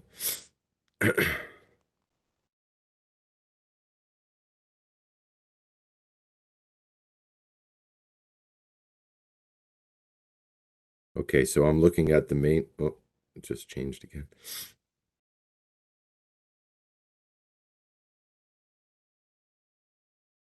So let me ask staff, is this the main motion as amended? Yes, that small text at the bottom is not supposed to be there. I'm just going to close it out on my end and open it again, but all the big text that's on your screen should be the main motion as amended. Okay, perfect. Okay, before I call the question, I'll take 1 or 2 comments if anyone has any additional comments on the main motion at this time on behalf of the council or the policy board. I see 3 hands. I'm going to stop it there. We're going to go Kate Wilkie, Michelle Duvall, then Shannon Madsen. Go ahead, Kate. Thank you, Mr. Chair. I think I just have a clarifying question, probably for the maker of the motion. Is the proposed hybrid approach between B1A and B1B, does that apply also to the bottom of the table?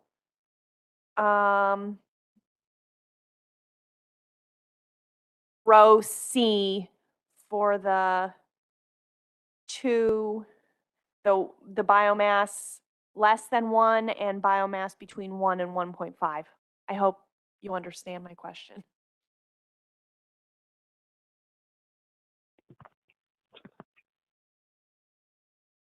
Yeah, so Kate, I'm sorry, Adam. This is property of the council and the policy board, but as Adam has spoken to this, so I guess I can ask Adam as the original maker, if he has any thoughts to help answer your question. Go ahead, Adam. Yes, this applies to both the top and the bottom, and that is specified with the language for both liberalizations and reductions, which presently appears in the 2nd and 3rd line of the motion on the screen. Okay, thanks for that, Adam. Okay, thanks. That's all I have right now. Okay, thanks, Kate. Dr. Duvall? Thank you, Mr. Chair. So, I guess appreciation to Adam for the work that he's done. I will say that this is one of the most uncertain I have felt about a management decision in a while. I recognize that there is no perfect option. And, I also will echo what Dr. McNamee said about the staff memo and the issues raised there. I think, this whole process has highlighted that there's not really an endpoint to trying to improve management of any of our fisheries, commercial or recreational. I think from my perspective, especially continuing to work on the guidance documents as recommended by staff is really foundational to all of these efforts, and I'm really hopeful that we can make some good progress on that.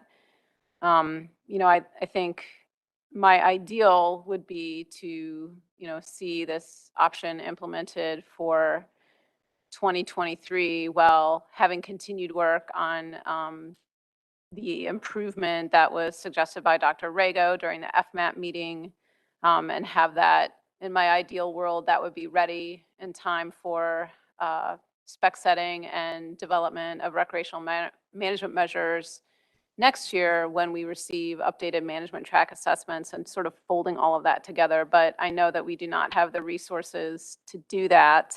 But I just want to be forthright in saying that, I appreciate the sunset provision. It still makes me it still gives me pause to have this go for potentially 3 years. So I'll just leave it at that. But thanks for the opportunity to say that. And actually, I have one clarifying question for staff. So, we did receive some public comment with respect to a 50% probability of ensuring that overfishing isn't occurring. And that applies obviously to the development of ABCs, but when we are determining recreational management measures, the size season bag limit combination, and the process that we go through to forecast the level of catch that will be produced by that combination, we have, for this most recent years, we used an average of the past 2 or 3 years of recreational harvest to try to forecast what those measures would be. We don't have any probabilities associated with those forecasts, correct? We are just forecasting that based on past performance, this is how much catch is anticipated under these measures. But there's no 50% probability. There's no probability at all associated with, the likelihood of that catch being achieved. I just want to clarify that because of the comments that we've received. Thank you. This is Julia. If I may jump in to address that. Under the current process, the measures are intended to constrain harvest to the RHL, and we don't make the argument that like these measures are intended to have a whatever percentage chance of overfishing, but because the whole flow chart of ABC to ACL to RHL, that RHL is part of that whole flow chart that's built around the 50% or less than 50% with the risk policy.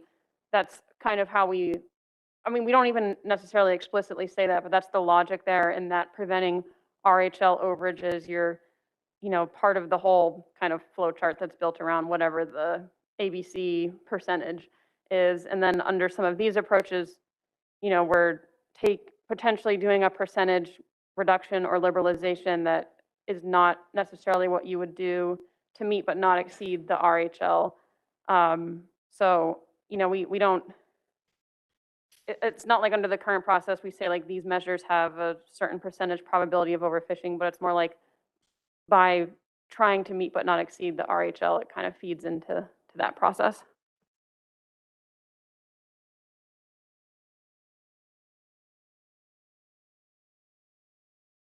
Okay, thanks for those answers.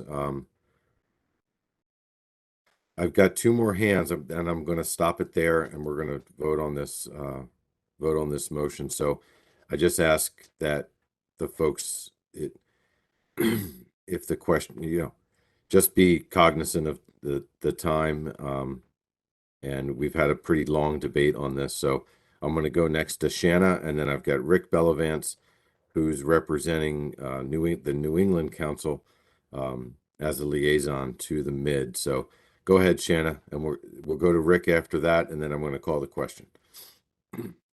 Great. Thank you, Mr. Chair. And in the interest of time, I will try to make this as brief as possible. I have a question, and then after following that question, I do have a comment. So my question is in regards to if this approach is selected, it does note in the document that it's important to kind of note, and I think Dr. Davis did a really good job of highlighting this earlier, that the option considers changes from a specific starting point. So my question is process related in that at what point and how will we proceed with deciding changes from a starting point for this option this year? And once I have an answer to that question, I do have a comment. Thanks for that question, Shanna. So staff have talked about this before, and our interpretation is that it would need to be discussed through specifications at that point in time, especially considering that this action doesn't set specific measures. So this just formulates the process for how specifications would go. So it would be a discussion coming up pretty soon as we're about to start this whole process. So yeah, I'll leave it at that. And Dustin, a fast follow-up to that, would it be possible to potentially be able to use some of the modeling approaches that we just heard at the top of the hour of 1 p.m.? Could some of those modeling approaches potentially be able to help determine that starting point should they be ready at that time? Absolutely. Yeah, the intent in developing these models is that they could be used under any of the options, including status quo. Fantastic. Thank you, Dustin. And so I apologize again for taking up everyone's time, but I do think it's an important point to make. First of all, I'd just like to echo Dr. Duvall's comments prior to mine. And my next set of comments is related to this idea of really figuring out what our starting point is. I think that the council memo and the SSC document, and specifically the quick analysis that Julia was able to give us on slide 61 really shows us that at this point, a starting point is incredibly important to proceeding with this approach. So I'd just like to kind of stress that I'm glad that we have made the amendment to assure that the sunset is involved with this action. And I'd also just really like to stress that I think it's incredibly important this year and in coming years for us to utilize something like these models that are able to simultaneously consider all of our management changes and help us determine what our future state actually looks like as a result of those management changes. And using those to help us pick that starting point to ensure that we don't end up in a place that we don't want to be. Thank you.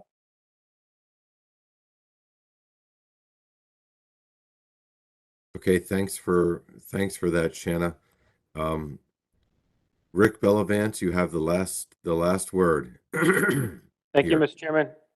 Thank you for indulging me. I just wanted to quickly recognize that a lot of the public comment from the New England area was in favor of doing something different. And I believe this motion with the process and the sunset clause on it is definitely something that would be supported in the Northeast. And look forward to working on the additional recreational reform measures as well as moving forward with the other alternatives as time goes on. And I appreciate the chance to weigh in. Thanks. Yeah, thanks, Rick. I appreciate that. Thanks for your comment. Okay, I'm going to read the motion into the record. But before I do, does anyone from the policy board need time to caucus? Rick, your hand's still up. If you can put your hand down, that would be helpful.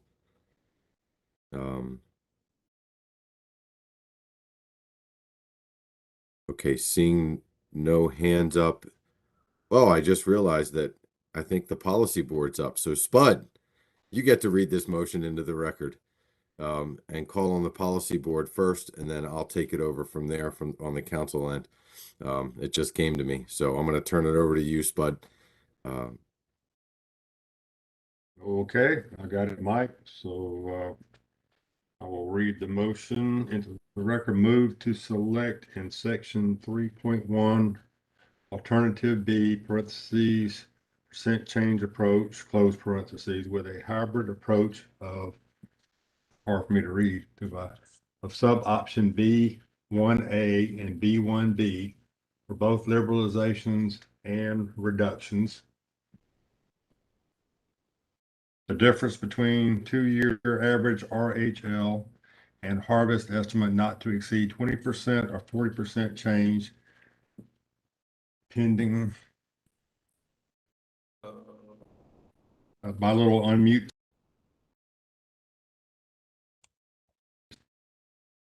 Yeah. My little Yeah, window is in Spud, front if of you're me. having trouble, I can finish it up I for got you. it. Okay, depending on BMSY, i.e. the lower value of the B1A and B1B options for the given BMSY ratio and sub-option B2A, 10% reduction or liberalization, implement for 2023 with a sunset no later than the end of the 2025 fishing year. So I think Tony, given our vote on the amendment, I'm gonna call the question to see if we can expedite this. Is there anyone on the policy board who is in opposition to the main motion as amended? If so, raise your hand. Mr. Chair, I see no hands raised. Are there any null votes? Nope. Any abstentions? No. All right, Mike, the motion carries by the policy board with no opposition. Okay, thanks, Bud. I'm going to go ahead and do the same to try to expedite this on behalf of the council. Excuse me. Is there anyone on the count? Is there any opposition by any member of the council on the motion that was read into the record that was amended? Okay, I do have 2 hands in opposition. So what I can do there, well, 1 hand went down. Wes, so I have Dewey, Hemmelwright, and Wes Townsend opposing this motion.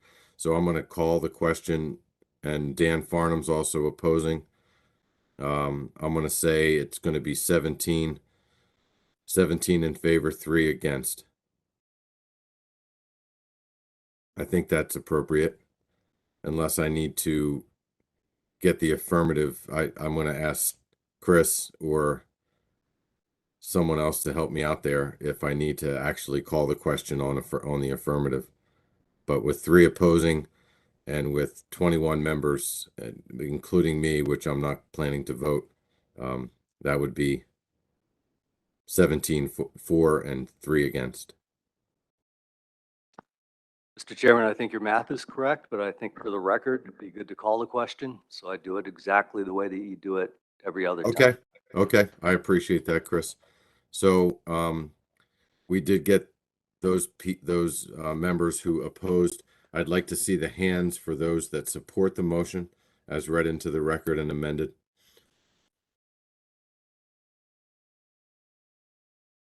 And I'll give it a second to settle out.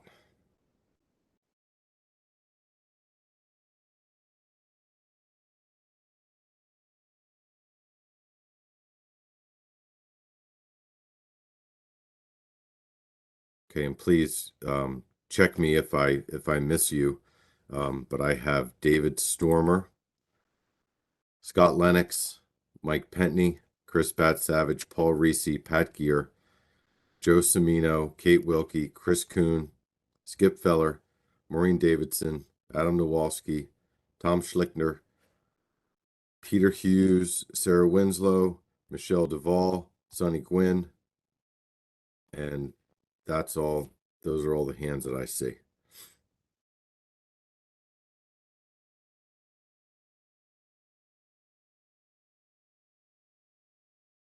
Okay, and with the service voting in favor, there will be no abstentions. So motion carries the council.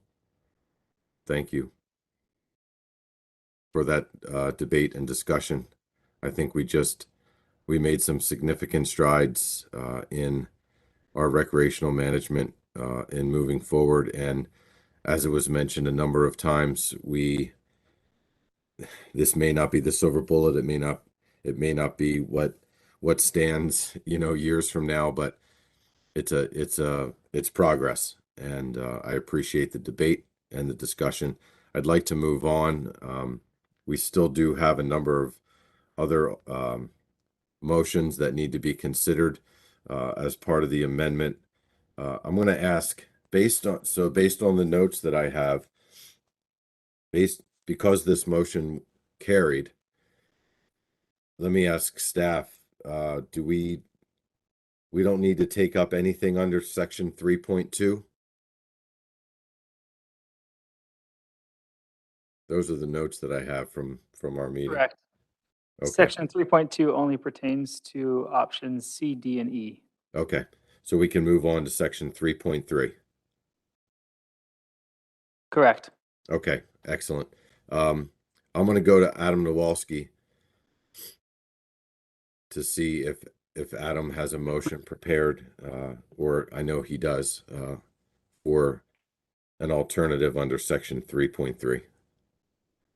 Great. So for section 3.3, I move to select in section 3.3, option A, no action, in parentheses, Commission's current conservation equivalency policy applies, end quote. And I'm making that on behalf of the council and the board. Okay. And I see Jim Gilmore with his hand up. Let me, my screen's down. Hold on one second. Jim Gilmore, you're seconding that on behalf of the policy board? And Wes Townsend, you're going to second that on behalf of the council? Yes. Okay. Adam, did you want to offer any rationale? There's been a lot of work that's gone into these policies already. I think the states and regions that utilize them across the species presently have value in them. The commission itself is working on taking a look at conservation equivalency across species, and so I think that's reasonable to keep that at that level. And I think the document itself goes ahead and justifies this option within the document itself. Thank you. Okay. Thanks, Adam. Wes or Jim, did either one of you want to add any other additional rationale? I'll go to Wes first. Nope, Adam covered it. Okay. Jim? No, we want to get out by 6, so we got 3 minutes. Okay. I'm doing the best I can, man. Just hang in there. I'm doing the best I can. Justin Davis. Thank you, Mr. Chairman. I just wanted to clarify quickly that the sunset provision adopted relative to the previous motion does not apply to this motion.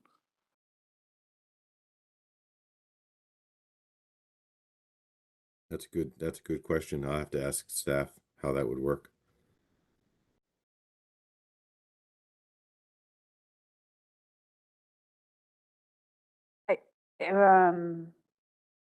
If it doesn't, the addendum itself would expire at the end of 23. So all of the provisions would, at the end of 25. So if that is the intention of the council and board, I think that was Adam's original intention. Now, if that's not the intention for each of these motions, then we should say that. Yeah, I thought Adam was going to. I think that was what we implied, that unless there is an extension on what actions we've already taken or a new action is taken, that we would revert to, ultimately back to status quo from 2022.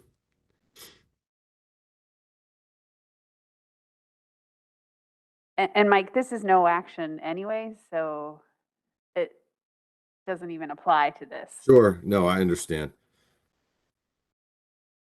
but I think some of these subsequent actions would all fall into that same category. But that's a question for folks that can offer that opinion. Any subsequent action we take based on the sunset provision that we put in the first motion, I don't know what happens to the addenda or the framework in the event that nothing happens in the next couple of years. So I'll go to Jason McNamee and then I'll go to Michelle. Go ahead, Jason. Thank you, Mr. Chair. Just wanted to clarify, this would be inclusive, and I'm sorry if I missed this, somebody said it already, but this is inclusive, like a regional approach. This is inclusive of everything we'd want to potentially do down to state by state. Is that correct? Yeah, that's the way I read it. That's my understanding. If there's a different interpretation, it would be nice to hear from staff on that. But that's the way I read it. It would allow for regional options. It would allow for state by state options in going forward. Thank you. Yeah. Okay. Michelle Duval. Thank you, Mr. Chair, and thanks to Dr. McNamee for raising that question. You know, I know this isn't a council thing, but I am sort of concerned about this on principle because I think, you know, one of the intents of this framework and addenda was to, you know, try to provide some consistency and stability. And I just think allowing for state-by-state conservation equivalency is inconsistent with that. So I think I will probably oppose this, but I realize that that's unlikely to make a difference. Thanks. I appreciate that, Michelle. Tony Kearns. And to clarify, the board and council have set parameters around I guess I'll call it the liberalization that you allow the states to utilize when putting together recreational specifications. So for example, we have in the specification process said, no, don't use conservation equivalents this year. We can only make small tweaks to the season. This does not prevent the board and council from doing that in the future. So you can still operate under that as well. Okay, thanks. I appreciate that, Tony. Anyone else from the board or the council? Shanna? Thank you, Mr. Chair. And I probably realize I'm in the minority with this. I would have preferred to see option B up here. I think it still allows flexibility for states within a region to be able to tweak their measures, but it asks that those states within that region at least consider each other's measures when putting those forward. I think it really helps with consistency of measures for states that are close together.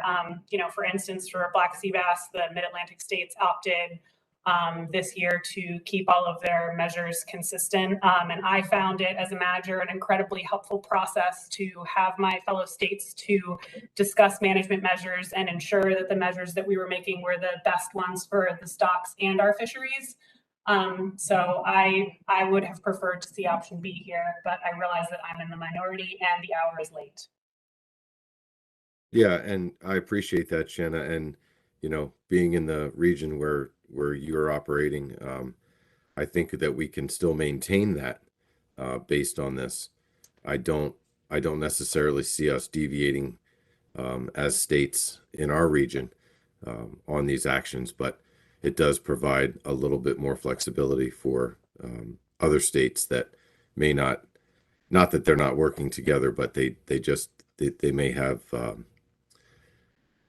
measures that are different enough that it's really difficult to try to find a common ground. So I appreciate your thought, though. Thank you. Okay. With that, I don't see any other hands at this time. I'm going to go ahead and call the question.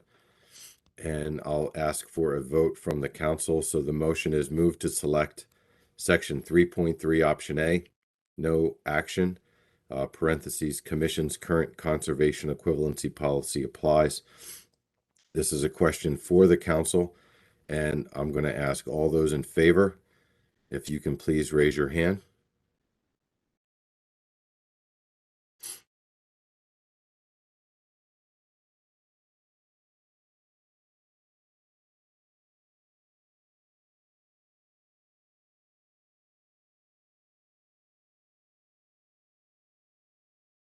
Okay, I have Tom Schlichter, Mike Pentney, David Stormer, Joe Semino, Maureen Davidson, Wes Townsend, Scott Lennox, Paul Reese, Skip Feller, Adam Nowalski, Peter Hughes, Dan Farnham, Sarah Winslow, Kate Wilkie, Dewey Hemmelwright, Chris Kuhn, Pat Gear, and that's my list. I did not count that. Did somebody else count for me? 17. Okay, excellent. If we can clear hands on that one.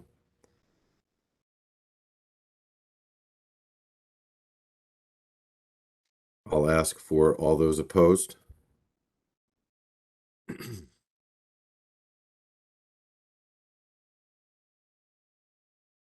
Chris Bat Savage and Michelle Duvall. And clear those hands. Any abstentions?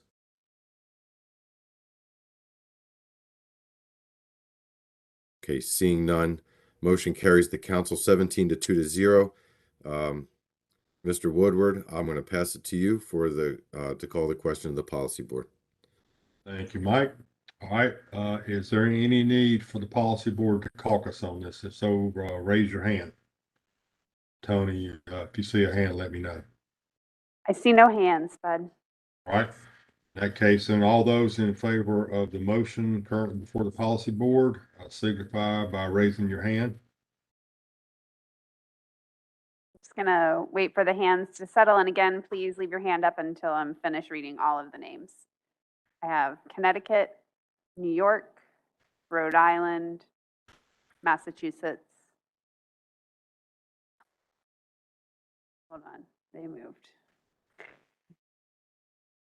New Jersey, Delaware, Pennsylvania, Potomac River Fisheries Commission, NOAA Fisheries, Maine, New Hampshire, Maryland, South Carolina, and Georgia. Okay, you'll clear the hands. Any policy board member in opposition to the motion? And all right, all right, so in opposition, raise your hands. I have North Carolina. Did anybody else intend to have their hand up and it get put down? Okay, hands down, please. No votes. Virginia. And abstentions. I have no abstentions, so the count is 14-1-1-0. All right, so Mike, motion carries by the policy board. Okay, I appreciate that, Mr. Chairman. We're going to move on to section 3.4. I'm going to go back to Adam. Adam, did you have a motion for section 3.4 that you'd like to make? I would like to make a motion, Mr. Chairman. This is a little bit tricky because where we want to get to, the staff presentation highlighted, I think, some challenges with this. But I think having worked with staff in advance of this meeting, we can move forward with a motion that has a fallback in it in case our desired outcome can't be accomplished. With that said, I move to select in section 3.4 option B, fishing mortality compared to an F threshold. If regularly updated estimates of total fishing mortality compared to the threshold are not available, then this comparison would default to the ABC comparison described in option A. And I make that motion on behalf of the board and the council, Mr. Chairman. Okay, thanks, Adam, for that motion. Can I see a show of hands if there's anyone from the policy board or the council that would like to second that motion? I have Justin Davis on behalf of the policy board seconding that motion. Is there anyone on behalf of the council that would like to second that motion? Joe Semino. Thank you, Joe. Okay, I'm going to turn back to you, Adam.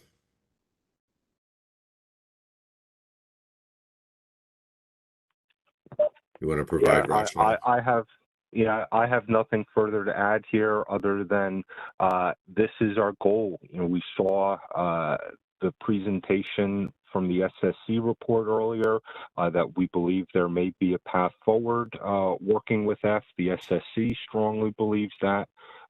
So I think this is something to strive towards, but this also recognizes we may not have all of the data that we need to do it and provides a way forward in situations we don't. Okay. Thanks, Adam. Justin or Joe, did you want to offer anything? I'll start with Justin. Thank you, Mr. Chairman. Nothing else to add at this time. Okay. Joe? Just as Adam said, it's a way forward for now. We have a place that we need to get to, and we needed this backstop until then. Okay. Yeah, I agree. Okay, thanks for that. Is there any discussion on the motion by members of the board or the council? Emerson Hasbrook?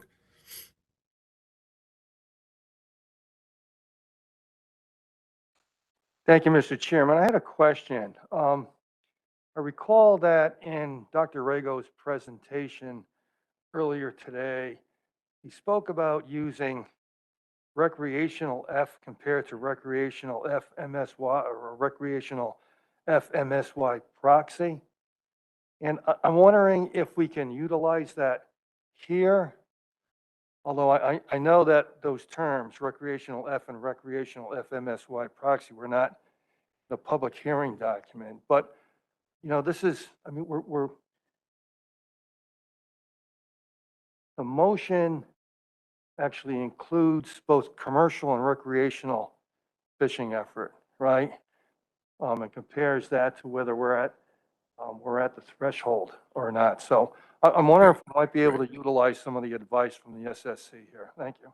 I understood. Understood. I'm going to go to Julia. She has her hand up to offer any thought on that. And then if Dr. Rago wants to provide any comment, we'll go to him as well. But go ahead, Julia. I just wanted to clarify for like this specific option in the document. This is replacing something that currently exists in the AM, where it currently says ABC, which is you know, the stock wide, applies to both sectors, and this would just be swapping it out for FMSY. So and it's just a small part of the accountability measures where you're in this, you know, middle category. You consider, was the recreational ACL exceeded, and also was the ABC exceeded, which is how it's currently written. And this would just be swapping out ABC for F over FMSY, with the rationale that your most recent information on F over MSY can kind of help you look at the concept of maybe your newest, it's newer information basically. Like you set your ABC in the past, and then you get updated information to say, if you exceeded your ACLs, did that actually cause overfishing? And it's trying to get at the same intent of what's currently in the accountability measures, but using a little bit more recent information than the ABC that was set in the past. So it is currently in the regulations as the ABC, you know, applying to both sectors. And it's just one small part of the accountability measures. I just wanted to clarify that. Okay, thanks, Julia. Emerson, did you have a follow-up? I see your hand still up.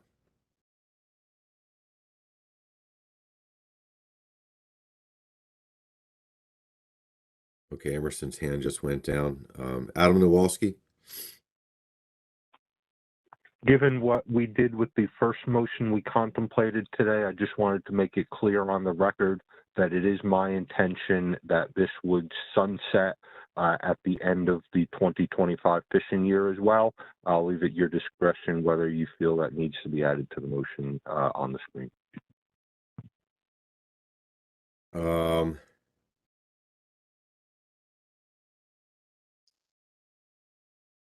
Yeah, the sunset thing is a little, I'm trying to figure out what the best thing to do here would be. Are you willing to add it? And I would consider it as a friendly amendment as long as Justin and Joe agreed.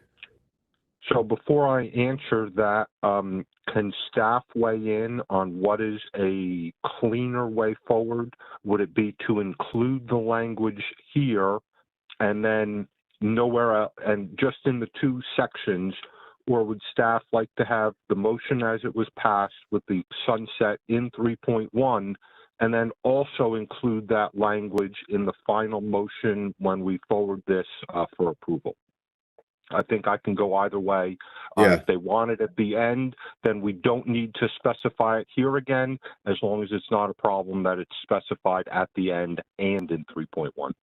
Yeah, no, I think that it's my opinion that we could specify that language at the end as we approve this. But I've seen Mike Pentney's hand up. I'm going to turn to Mike to see what he thinks would be best on a process point. Yeah, thanks, Go ahead, Mike. This is an interesting one because I don't actually think this needs to sunset, regardless of what we do. I mean, this is actually an improvement, right? This is saying that our accountability measures will actually consider whether overfishing was occurring instead of just considering whether we exceeded an ABC that was set 2 years prior.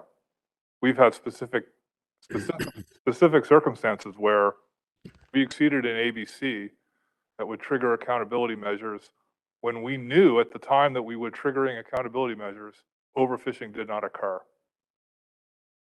Right. And this would change that to allow us to, to not force us to take accountability measures. So, I mean, it's up to the maker of the motion. If the maker of the motion wants this to sunset, that's fine. I wouldn't oppose it, but I'm just raising the concern that we don't need this to sunset. Understood. And I didn't hear anything from Adam to suggest that he wanted to add this.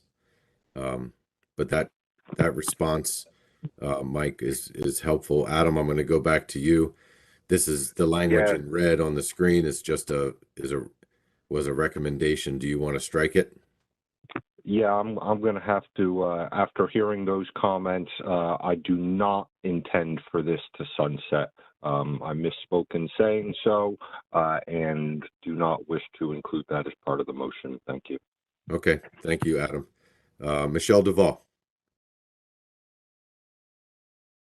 Thank you, Mr. Chairman. So I'm just thinking sort of about parity in accountability measures, I would hope that we would consider something similar for the commercial sector if this is how we're changing things for the recreational sector. I mean, I'm not going to oppose this, but I just put it out there. Thanks. Okay, thanks, Michelle. Appreciate that comment. Dan Farnham. Yeah, thank you, Mr. Chairman. Well said, Michelle. I agree with Michelle. I can't support this motion. It's giving one sector access to a different accountability measure. Let me ask a question. What happens if the recreational sector goes over and over on a continuing basis, but the stock is not impacted in a negative way? But the stock still doesn't get a chance to grow. It doesn't increase. The commercial sector will never get a chance to partake in any potential increase in that, in what would have happened if the recreational sector wasn't exceeding its ACL. Thank you.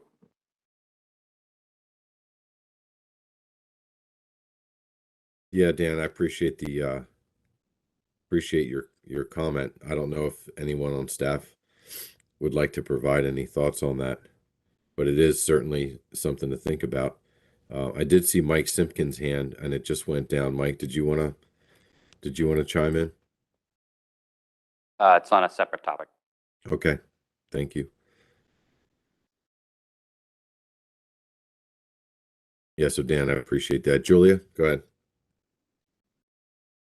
There is a part of our regulations currently that we did not discuss changing through this action. So I would assume this would stay in place, but under the regulations right now, it says performance review. If one or both of the sector-specific ACLs is exceeded with a frequency greater than 25%, such as more than once in 4 years or any 2 consecutive years, the monitoring committee will review fishery performance information and make recommendations to the council for changes and measures intended to ensure ACLs are not exceeded as frequently.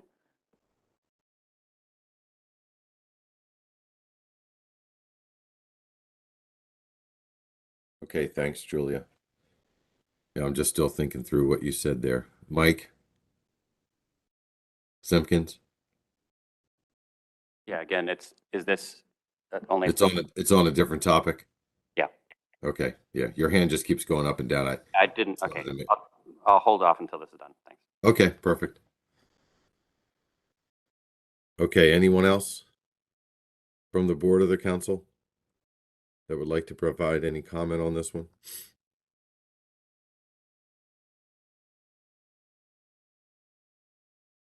Okay, seeing no hands at this time.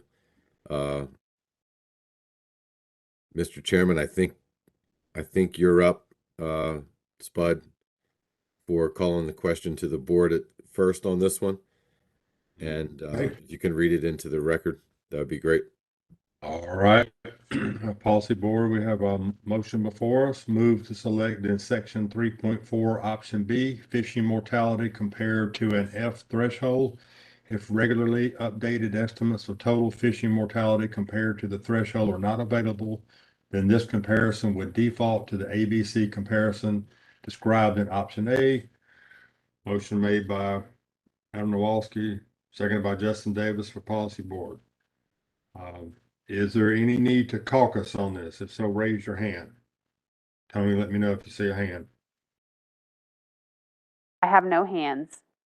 All right, I'm gonna take a chance here. Is there any opposition to this motion from the policy board? If so, raise your hand. I have no hands raised. All right, any no votes? No hands. Any abstentions? No abstentions. All right, Mr. Chairman, motion carries by the policy board.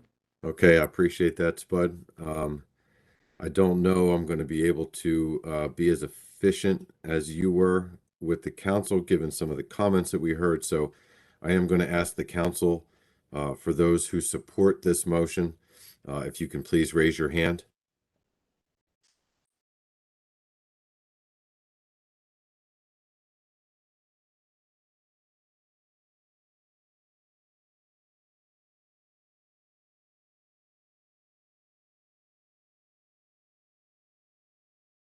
Okay, I have Joe Semino, Adam Nowalski, Scott Lennox, Paul Reese, Michelle Duvall, Kate Wilkie, Tom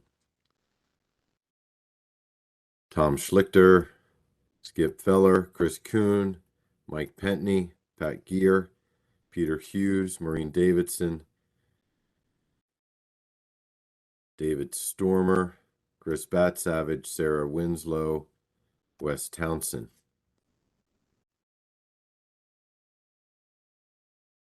So we can get a count on that. Okay, 17. 17 in favor. Okay, if you can take your hands down. Go back to the top of my screen. Okay. Everyone's hands are down. Those are in opposition to the motion, please raise your hand.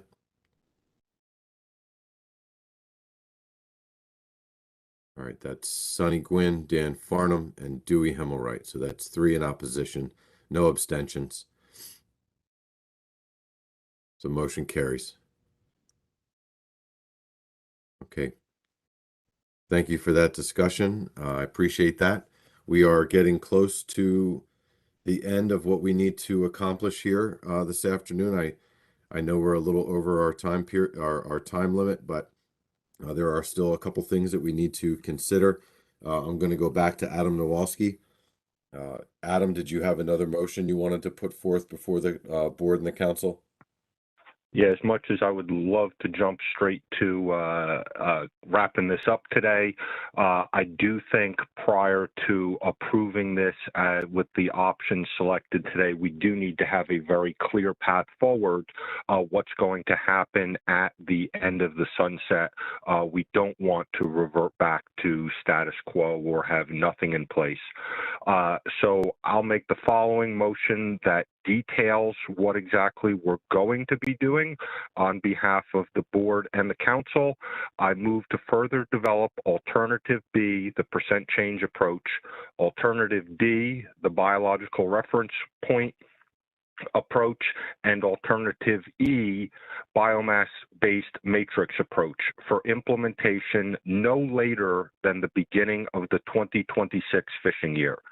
Further development should consider, at minimum, F-based approaches for alternative B and development of measures using modeling or other approaches for alternatives D and E.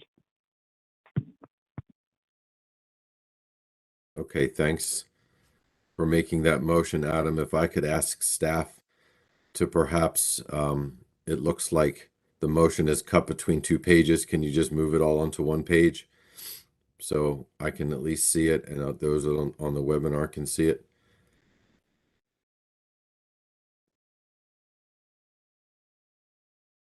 Perfect. Okay. I've got Jim Gilmore on behalf of the board and Paul Reese on behalf of the council as a second to those motions. Did you want to speak to this, Adam? So I'm disappointed in leaving alternative C out of this. Early on in this process, I think that was something that I had belief in, but I'm comfortable to sit here and say it wasn't what I thought it was going to be. The Fmat and PDT has been able to weigh in with concerns that the range of measures that we would have in only a 4-bin approach may be in opposition to the stated goal of this in bringing stability in measures to the fishery, as well as I put value in the SSV's report and acknowledgement that the weighting process may be arbitrary in nature.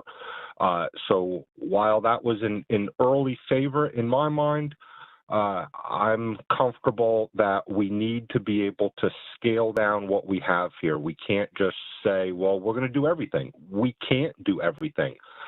We still have other pieces of recreational reform. We heard that there's interest in pursuing those other things, not just letting them fall off the table entirely. So that's my effort here in taking alternative C out.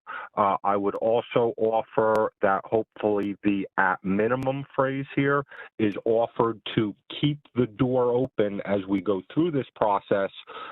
Should there be better ideas? You saw from the Fmat PDT talking about some changes to what the binning actually means. It is my intention that at minimum does not completely constrain some creativity to improve this process. Okay, thanks, Adam. Paul, did you want to add anything more? Thank you, Mr. Chairman. Not much, just that this, anticipating something better comes from this. Yeah, well, that's the kind of response to the question that I'm looking for right now. It's great, thank you, Jim. Anything to add? Not just quickly, obviously this is the step we took with the percent change is a good small step, but I think there's a lot of merit in those other approaches, and we heard that I think clearly from the public hearings that I think there's better solutions than those, and once we flesh them out and everybody understands them better, we'll have a longer term solution. Thank you. Yeah, I appreciate that, Jim. Okay, so we have a motion before the council and the board. I'm going to go to Bob Beal, and I've got 4 hands right now, and we'll try to limit it to that. Bob, I'm going to start with you. Thank you, Mr. Chairman. Just really quickly, quick question for the maker of the motion. Adam, I think your intent is to further develop these three options and then, initiate a subsequent management action to select one of them for implementation. Is that the intent? It's definitely my intent to implement something else. What that implement is, Bob, I guess staff will have to tell us as we move along. If there's something that can be done through technical guidance documents, great. But if it does require a management document to achieve whatever new changes would be, then yes, it would certainly be my intention to do so. Can I follow up, Mr. Chair? Yeah, sure, Bob. Go ahead. Thanks. No, I guess the point is, something's going to have to happen, either a technical document, another addendum, an amendment, something along those lines. It's just one of these options won't be selected and automatically implemented prior to the 2026 fishing year. There's going to have to be activity either at the technical level or at the board and council level for this to happen. So I just wanted to sort of get that on the record. We are going to have to do something. We can't just, get late in 2025 and have a meeting, get together and select something and we move on. We're going to have to take a management action.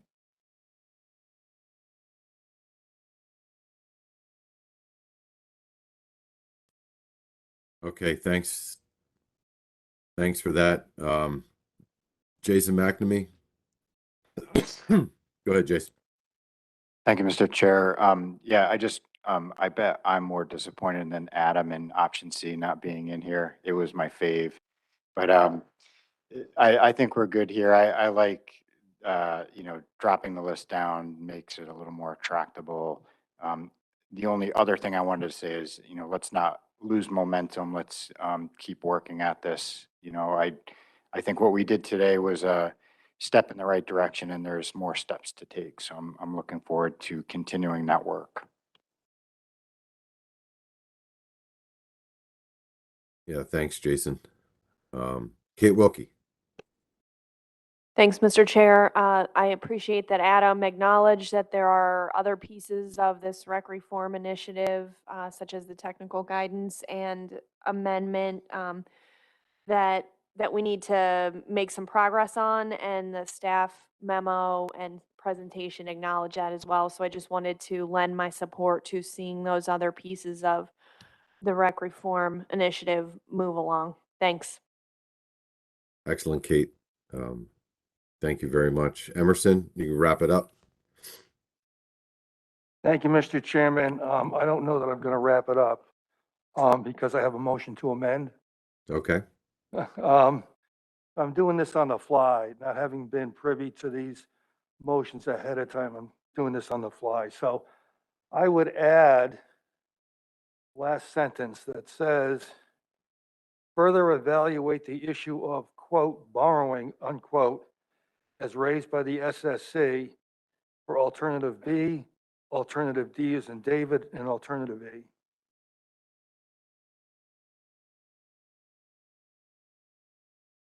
Okay. So I just want to make sure we got those letters right. That's Bravo Delta Echo, BDE, as referred to in the amendment. I think that's consistent with the main motion, isn't it? I just want to make sure. Yeah, I just want to make sure we got that right. Okay, so Emerson Hasbrook, on behalf of the policy board, has made a motion. Before we have any discussion on that motion, I'm going to ask for a second by a member of the policy board before I ask for council support. Yeah, I would second that, Mike. It's Eric. Okay, on behalf of the policy board, you're going to second that? Perfect. Okay, so let me look to the council. I've got Dan Farnham making that motion and Kate Wilkie seconding that. Okay, Emerson, do you want to speak to it? I'm going to limit rationale here just to the makers. So Emerson and Dan, I'll give you guys an opportunity to speak to the reason for for this as an inclusion to the previous motion, or the main motion. So I'll start with you, Emerson. Thank you, Mr. Chairman. I don't want to belabor this. I spoke to this issue probably, I guess it's 3 hours ago now, maybe longer. And I think it's an important issue. You know, the SSC raised this issue about borrowing. They recommend that it be evaluated. We saw an example earlier today from staff about how this could impact SCUP. So I think this evaluation needs to be done as we go forward. Thank you. Yeah, and I'm going to go on record to say that I also agree that if there's going to be some further work developed, that in the list that's already been provided, that this would be something to take a harder, take a more in-depth look at. So I'm going to agree with you there, Emerson. Dan, did you want to speak as a maker on the council's side on this one? No, Mr. Chairman, I'm going to take it easy on everybody. I think Emerson captured my thoughts pretty well. Thank you. Okay, excellent. Is there any discussion on this motion?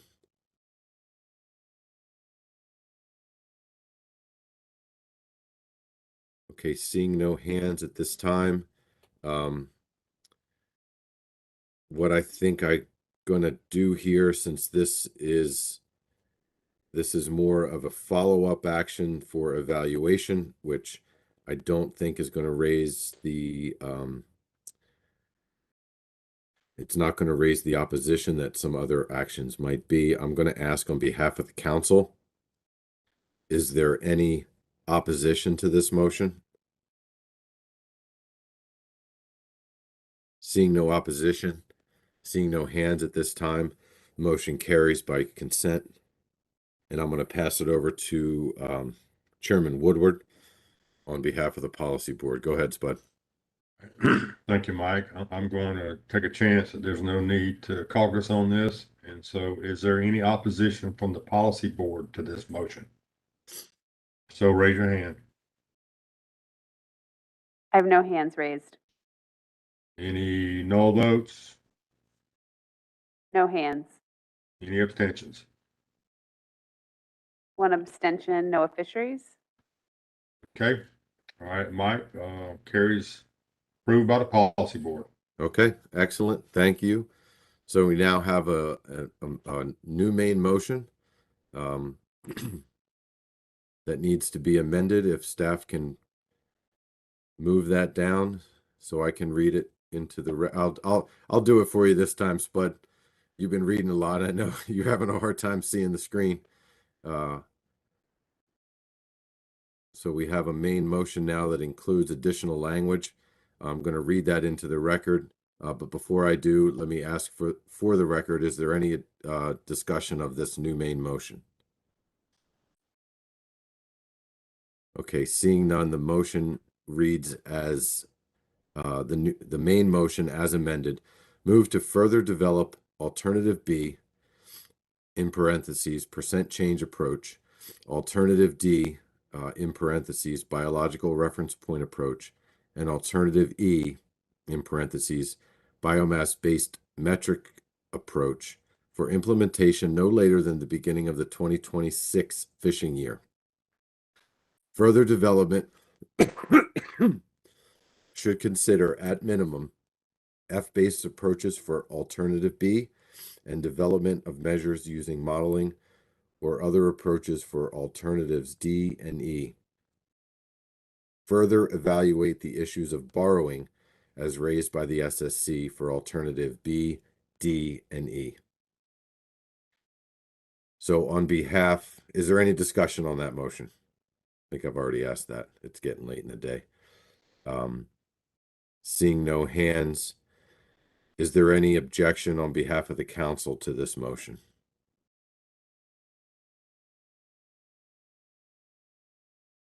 Seeing no hands for objection, the motion carries by consent. Spud? Thank you, Mike. Again, I'll take the chance. There's no need to caucus. Is there any opposition to this motion from the policy board?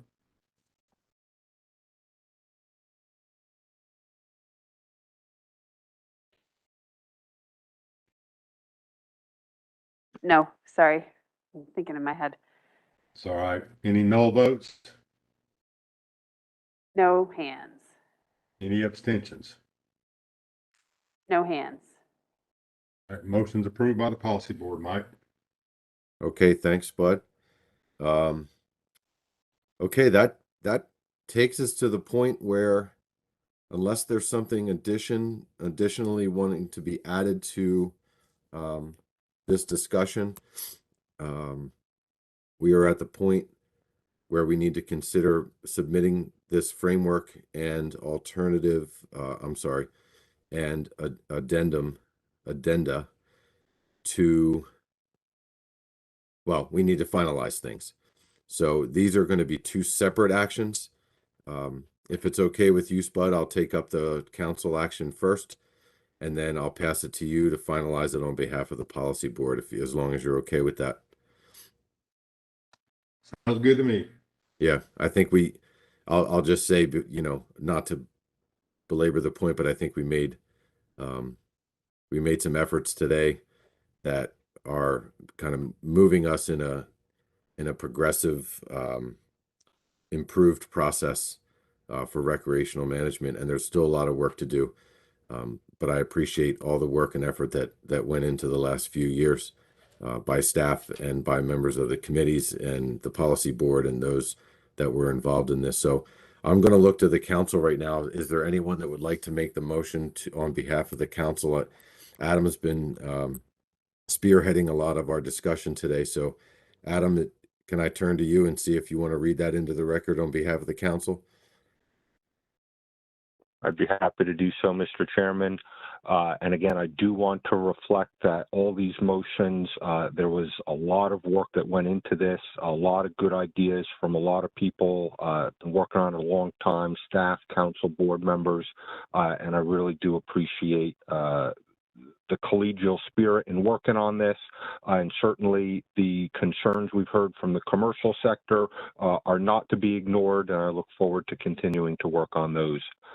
With that being said, I move to submit the recreational harvest control framework with preferred alternatives as identified today to NIMS, making that motion as for the council. Okay, and I see Maureen Davidson with her hand up to support that as a second. Is there any further discussion on that motion? Thank you, Maureen, for seconding that. Seeing no hands, is there any objection to that motion?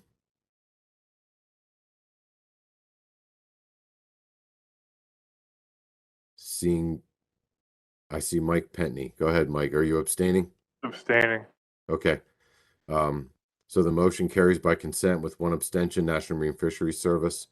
Adam, would you also like to make that the motion on behalf of the policy board? Yes, I will.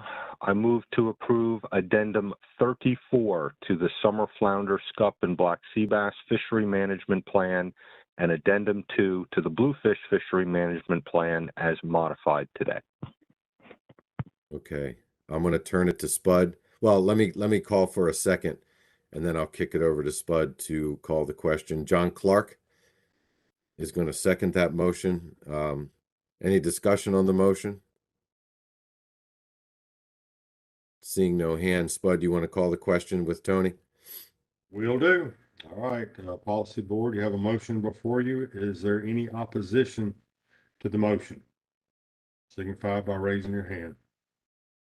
Mr. Chair, there are no hands raised, but I will note for the record that the state of Florida and the U.S. Fish and Wildlife Service is absent. All right, thank you. Are there any null votes? No hands are raised. Any abstentions? One abstention by NOAA Fisheries.